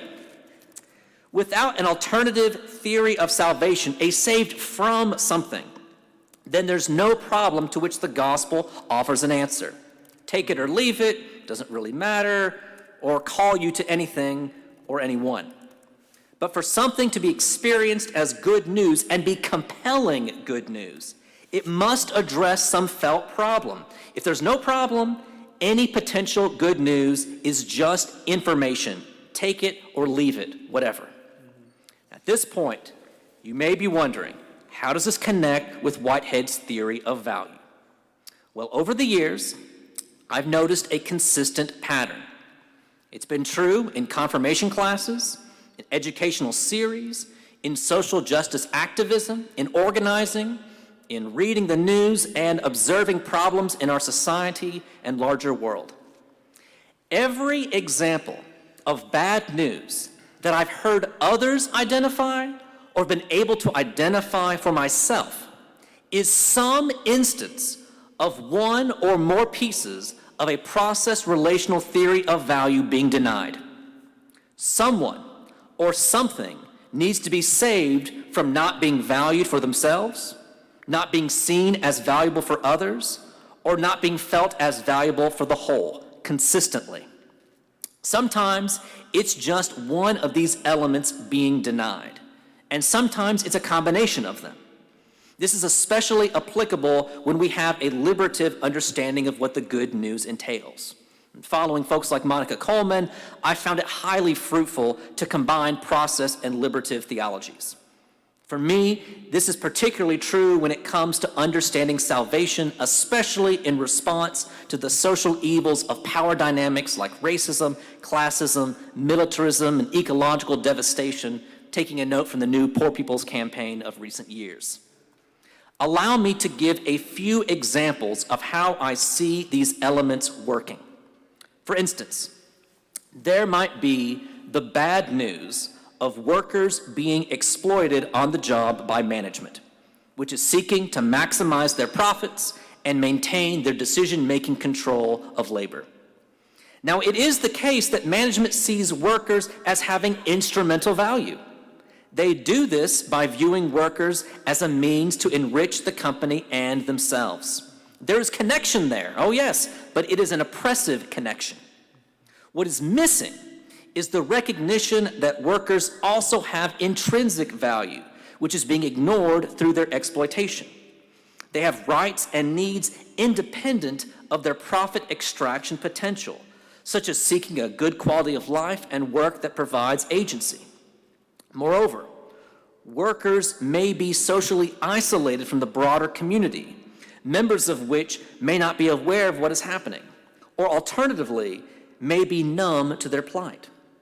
In doing so, the broader community misses how management's exploitation of labor hurts the community as a whole, ignoring how what affects one directly affects all indirectly. Workers are not seen as valuable for the whole. In response to that bad news, they may seek salvation from that exploitation and apathy. Now, looking at an ecological example, the clear cutting of forests to create additional pasture land for domestic animals ignores the instrumental value that trees have in helping to reduce soil erosion, prevent mudslides, and slow climate change by absorbing carbon dioxide. Trees also serve instrumentally in forming essential habitats for creatures that help maintain an ecosystem's biodiversity. All this is separate from the value that they have in themselves, which is also not being respected or honored in the practice of clear cutting. Now, Whitehead argues against plants having a center of experience, unlike animals, but there's some debate on that. They may not have the same kind of centralizing experience, in that they lack a central nervous system, but either trees themselves or their constituent parts enjoy the feeling of the sun's rays. They seek them out. It is intrinsically enjoyable for them, separate from any instrumental use they may have economically or ecologically. Dismissing this is yet another example of the bad news our world needs to be freed, or yes, saved from, that it might instead experience the good news of a stable climate and healthy ecosystems for the next 7 generations and beyond. With more time, I could offer further examples of people struggling with meaning and worth at the end stages of their lives in nursing homes or assisted living facilities, of police violence against black bodies and more broadly people of color, portions of society dismissing gender and sexual orientation diversity, and in the dehumanization done in order to kill one's enemies. Each of these is a denial of value, intrinsic, instrumental, or interrelated in nature. The good news in these situations is countering, verbally and practically, the bad news that denies one or more of the value relationships and affirms the value that has been ignored. As far as I can tell, process relational good news is always a response to some instantiation of the bad news of value denial on some level. Previously, I've called this application of process's theory of value the planetary gospel. In some ways, it parallels the earlier social gospel movement of the late 19th and 20th century. It does this by overtly naming social injustices and inequities as having a central and not merely tangential relationship with the core good news. By planetary, I imagine the whole network of life and their connections across spaces more so than an abstract globe. It is not simply a macro theory for the whole world, but a description in any contextual place on that earth of a web of interconnected values, specifically addressing where they are denied in the forms of violence, exploitation, marginalization, imperialism, or powerlessness. It can be personal, social, or ecological in its contextual good news. To the extent that we visualize it spatially at all, it is from the ground up and outward, from the perspective in which we find ourselves, more than a top-down global map. Some might ask, theologically, how is this Christian? Christologically, we could say that Jesus of Nazareth, the one whom Christians title as the Christ, reveals this interconnected reality. It's how we can read through a process lens such things as loving God and loving your neighbor as yourself. These are all interconnected loves, self, other, and the whole. Moreover, Jesus spoke good news to specific needs where people were devalued, offering them a sense of their worth and pointing to the worth of those they were previously unwilling to relate to. He addressed specific problems of people and proclaimed salvation for those problems. That, at least, is how I justify this articulation of the gospel as thoroughly consistent with the best of the Christian tradition. It's beyond the scope of this presentation to delve more fully into such Christological formulations, but I wanted to at least name it. On the other hand, some might question whether I've unfairly privileged Christianity as having a unique position in this framework. There is, after all, another section of the conference this afternoon discussing religious pluralism and process. To that, all I have to say is that it is not my contention that Christianity has a monopoly on this proclamation of interrelated value. Nor am I seeking to demonstrate a hierarchy here. It is, however, the tradition in which I was raised, am a part of, and am committed to. While I may appreciate and incorporate insights from other traditions, they are not my primary spiritual home or perspective. I am at best a guest.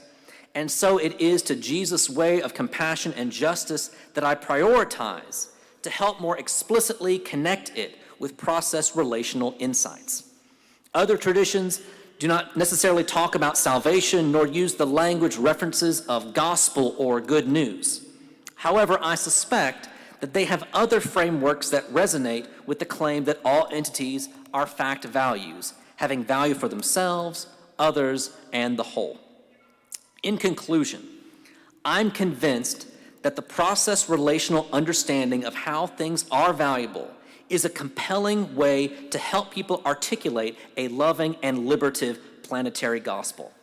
Moreover, it has innumerable applications in ministry, in religious life, and in the never-ending quest for a more just, peaceful, and compassionate world. It is as diverse as the relationships that are actual or are interesting potentials yet to be felt. If some problems of devaluing are answered and even resolved, the need for that good news will never be complete, because there will be new relationships and values that will be under threat of dismissal and in need of a good word and active steps taken towards affirming those dismissed value relationships. Thus, even as the issues may change, a planetary gospel of value proclamation, wherever those values are being ignored or actively destroyed, will be needed for decades, if not centuries, to come. Thank you.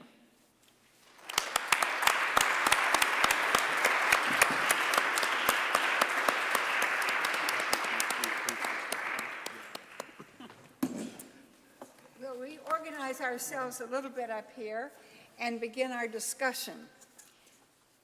I'm going to begin. Can you hear me? Am I close enough to the mic? I'm going to begin with a question for all of you, but a specific question for each of you. You have all three done a brilliant job of drawing out promises from process thought and ways of being, promises that promise to contribute to the common good. My question is, how do you respond to the warnings that also come out of process thought and ways of being? Such as the warnings that as the process of the universe continues on, we can expect an increase in complexity, but that complexity may not be toward truth, beauty, and goodness. That complexity might be to an increase of evil. And how do we address that challenge from process thought? So, Tim, my particular question for you is related to your own commitment, which I share, to communal living devoted to non-dualistic ways of being. What do process warnings communicate to you about the dangers that might come out of communal living, even when it is committed to non-dualistic ways of being? And I think in particular, for example, of cults that have turned to really destructive communities for the individuals in them and others. Thank you. That's a wonderful question. I'm reminded of an email I got recently from a minister who I work with up in Santa Barbara, who was asking a similar question of, you're talking about value, you're talking about beauty, and its power and allure, but there also seems to be a power and allure to fascistic movements and different, oppressive hegemonic forces in the world. And how are we to discern which we should go with? Because they're both attractive in some sense to human beings. And I think if we take an honest look at history, we have to acknowledge that that's the case, and also postulate that that could be our future as well, to have to notice the force that's at play. And so for me, I tend to always come back to beauty. And although Whitehead acknowledges the tragic nature of beauty and its passingness, and for me, I think what communities can discern is whether or not the heart and mind that is central in a community is evoking and enacting beauty. So in response to this email I got, I said something like, I could imagine the power of something like the Nazi movement being so alluring in its scope that folks were sort of drawn into it, even though it's the complete opposite of beauty, it's evil, and how if we have an attuned radar to get a sense for whether or not communal actions are actually promoting the common good, promoting liberation, promoting beauty, I think we can fine tune our ability as small religious communities or as a society of moving with questions of what's most beautiful for most. So for me, I kind of come back to that often, and obviously there's a subjectivity to what beauty is and its wider coordinations, but for me it's about those kind of discernments, I think. I find that fascinating, and it makes me think of Elaine Scarry and her book Beauty, in which her central thesis is that beauty begets beauty. Yeah. A thesis worth diving into in light of what you just said. Tom, my question for you relates to the Eucharist. You've painted a beautiful picture in elegant language of the meaning of Eucharist and its potential in connecting peoples and all aspects of creation, its potential in fostering justice. What warnings might come from process thought as to the difficulty, the resistances to those changes you're advocating, and the difficulty in making those changes are cultivating what you're describing is a totally fresh way of understanding. It's not absent from Christian history. It's very much present, but it has not been the dominant explanation or ethos, which has been more individualistic, focused on individual salvation, including even elements of fairly harsh judgment and violence at points. So how do you respond to the warnings that come from process thought?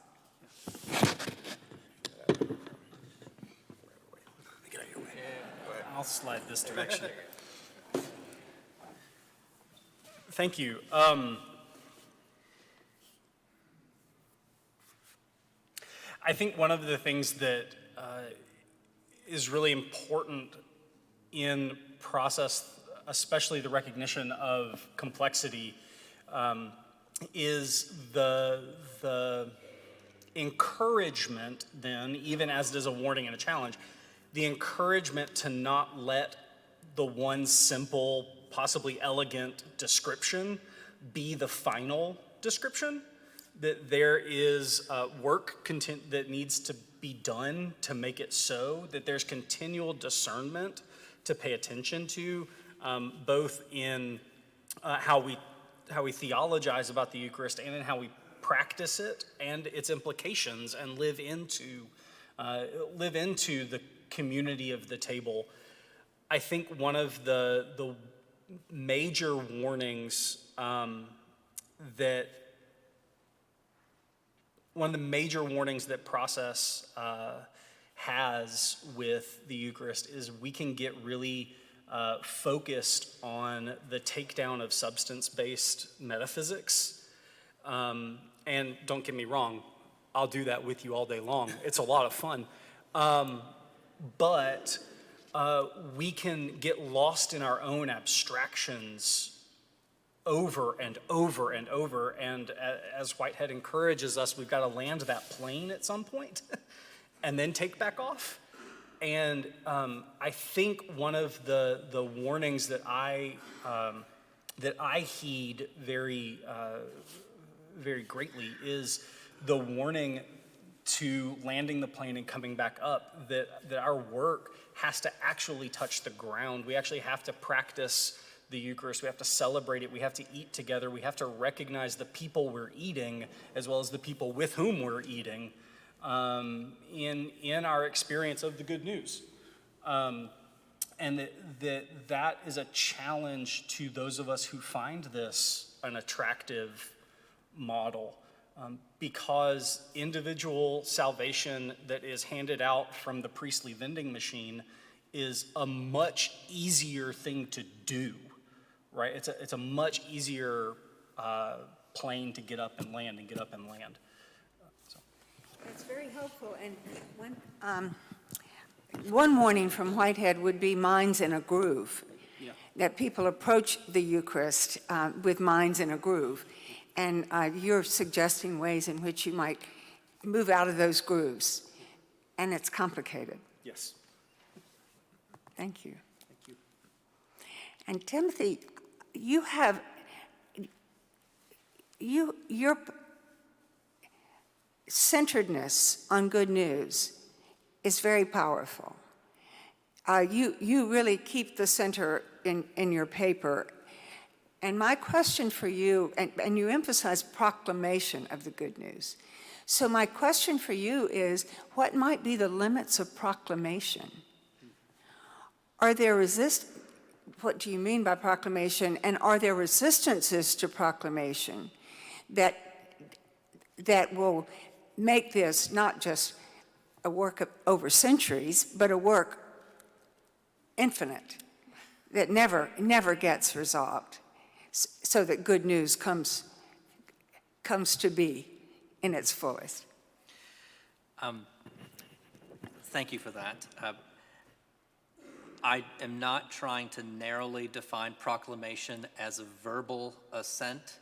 I actually can get quite frustrated with all the right words, and then someone doesn't actually do anything or have any meaningful relationships with those communities that they're in, say that they care about. And so proclamation, it existed in like one little, like 2 words. I said verbally or actively or practically. So as you know, how you live your life with others and who you're accountable to, and who you're accountable to, and not just individuals but communities and so forth. And so good news is expressed not simply verbally. So I'm not going with a logocentrism. And in other places, I just called it affirming planetary value. Wherever it is denied, what will help that experience be experienced as affirming good news? And words alone may be necessary often, but they ain't sufficient, not even close. And without presence and solidarity, I'd rather someone not say the right words than to say them and not be engaged with others. That's very helpful also, and I want to push you just a little bit further. Indigenous writers who are involved in activist ecological projects and who are writing about ecological civilization, ecological change, often advocate for something more like what Tim is talking about in terms of people needing to move way beyond words in trying to address ecological crises, and to find ways to draw from indigenous wisdom of living close to Earth, living in and with community, and for our community. And that until that happens, the conversations that take place in boardrooms about policy will never actually change. 100% agree with that, in that I'm going to create a dualism, because you just have to sometimes when you're speaking, because you can't say everything at once. But I would much rather, and I'm much more convinced, that people live their ways into different ways of thinking than they can think their ways into different ways of living. And so agree. And my criticism of certain aspects of process sensibilities is it often feels like a type of idealism that if we just say the right worldview or metaphysic, then the world will change. But we still have the same oppressive power relationships in how we're actually living. And I would much rather live our way into thinking differently and then have a better metaphysic to help us understand these new insights in how we're living. Helpful, yes, please. No, I'm going to turn it to all of you now. I would love to hear you address one another in whatever ways you want to before we open to everyone else. And I want to make sure to leave some time. 5 minutes. Address each other quickly, please. Oh, we can swing it that way. Yeah, let's. Yeah. I think Andrew. So let's swing it to anyone else who has questions. Yeah. Actually, there are microphones around. So is that okay with all of you? Is that okay? That's fine. Yeah. I think we're fine just to leave. Yeah. There are microphones around, so please, your questions, comments. Just a few minutes, friends. Thank you all. Very stimulating presentations. My question is for you, Thomas. Do you mind holding the mic? Yeah, can you hear me better now? In regards to the Eucharist and the attention we can bring to our eating, I thought of Whitehead's lines in Process and Reality that life is robbery. Yeah. The robber needs justification. When we eat a meal, it's not just about what we're eating, it's about who we're eating, and Right. you're constantly referencing non-human people, right? And so how does the ethics of eating factor into this Eucharistic conception of the church's role? And how might it change not just how we eat together and what we believe it means, but what or who we are eating? Yeah, thank you. I think that's the next question, right? And so one of the things that I think, and I'm really influenced here by Bob Neville, his thought on the way that blood, wrestling with blood sacrifice happens in religious systems, and recognizing that for us to live, something or someone dies. And part of being religious is dealing with our own solitariness in all of our relations. And so part of our being religious is dealing with what it means to cut off one of our own relations. And Christopher Carter, Claremont grad, Christopher Carter is really influential for me here too with thinking about black veganism, that we then, when we recognize that, you're killing lettuce just as much as you're killing a cow to have your meal. Are you naming the value of lettuce as a person in God's own life? That when we begin to actually peel back layers of food ethics, the Eucharist, I think, gives us an opportunity to encounter every other person in a way that recognizes our entanglement, so that the vegan lifestyle that promotes, eating Oreos, because Oreos are vegan, that promotes eating Oreos and grapes from Chile and avocados controlled by drug cartels in Sinaloa, and lettuce harvested by migrant workers who are effectively enslaved, that may not be as holy of a life as going out with the men's group from church and killing a deer on Saturday and processing it and making that meat available in your church's pantry for the next month. And so wrestling with not just who we're eating as an individual, but the Eucharist also calls us to then recognize who all of those people have been shaped by and touched by. And I think Christopher Carter then challenges us to say, okay, look at factory farming. Is factory farming as holy of a system for the vegan lifestyle as indigenous practices of living with the buffalo and other than human people that way? So, and it gets super complex. Thank you. Do we have time for two more? We need to cut it now? Okay. I'm sorry that we were only able to take one question from all of you, but thank you very much for your presence here. I hope the conversation continues in the hallways.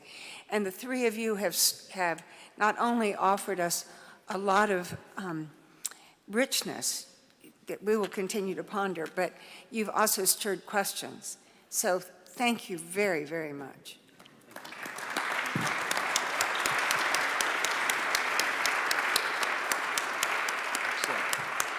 Okay, thank you, everyone. All this talk of meals. You're welcome. Has got me hungry, as I'm sure you as well. So we're going to be back here at 2:30 sharp for starting our third session. Claremont, the town, is just a few blocks down the street here to the right. There's plenty of options for you. So pair up and enjoy a meal. We'll see you back here at 2:30. Thank you. Thank you so much. Thank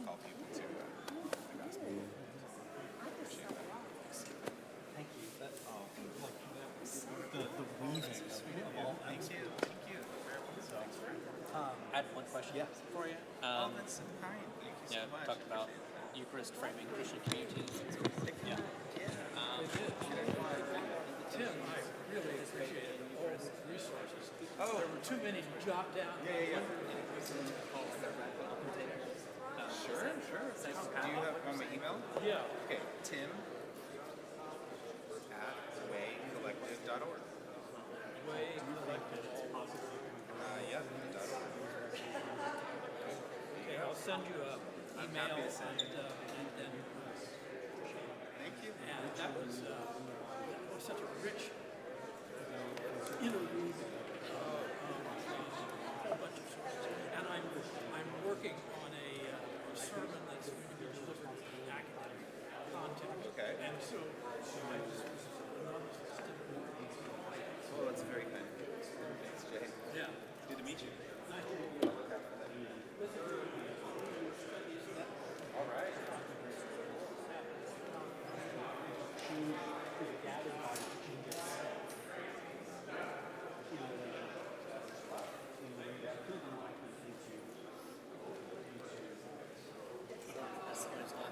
Actually, for the community, that'd be a different answer if they're active in the community.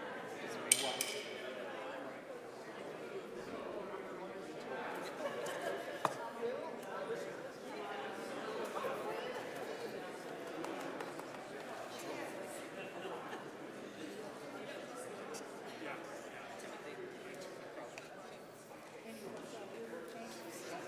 I want to meet you because I'm Al Gephardt, and I'm the one on the Christmas Path team. And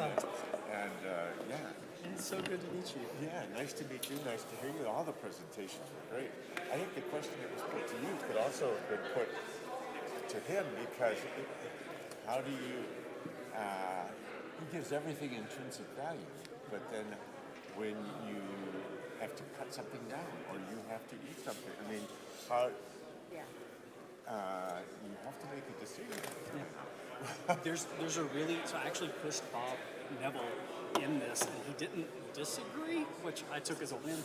I think actually this is where the language of grace really matters in the process frame, because it's no longer grace as this like substance that you get handed by God because you don't deserve it.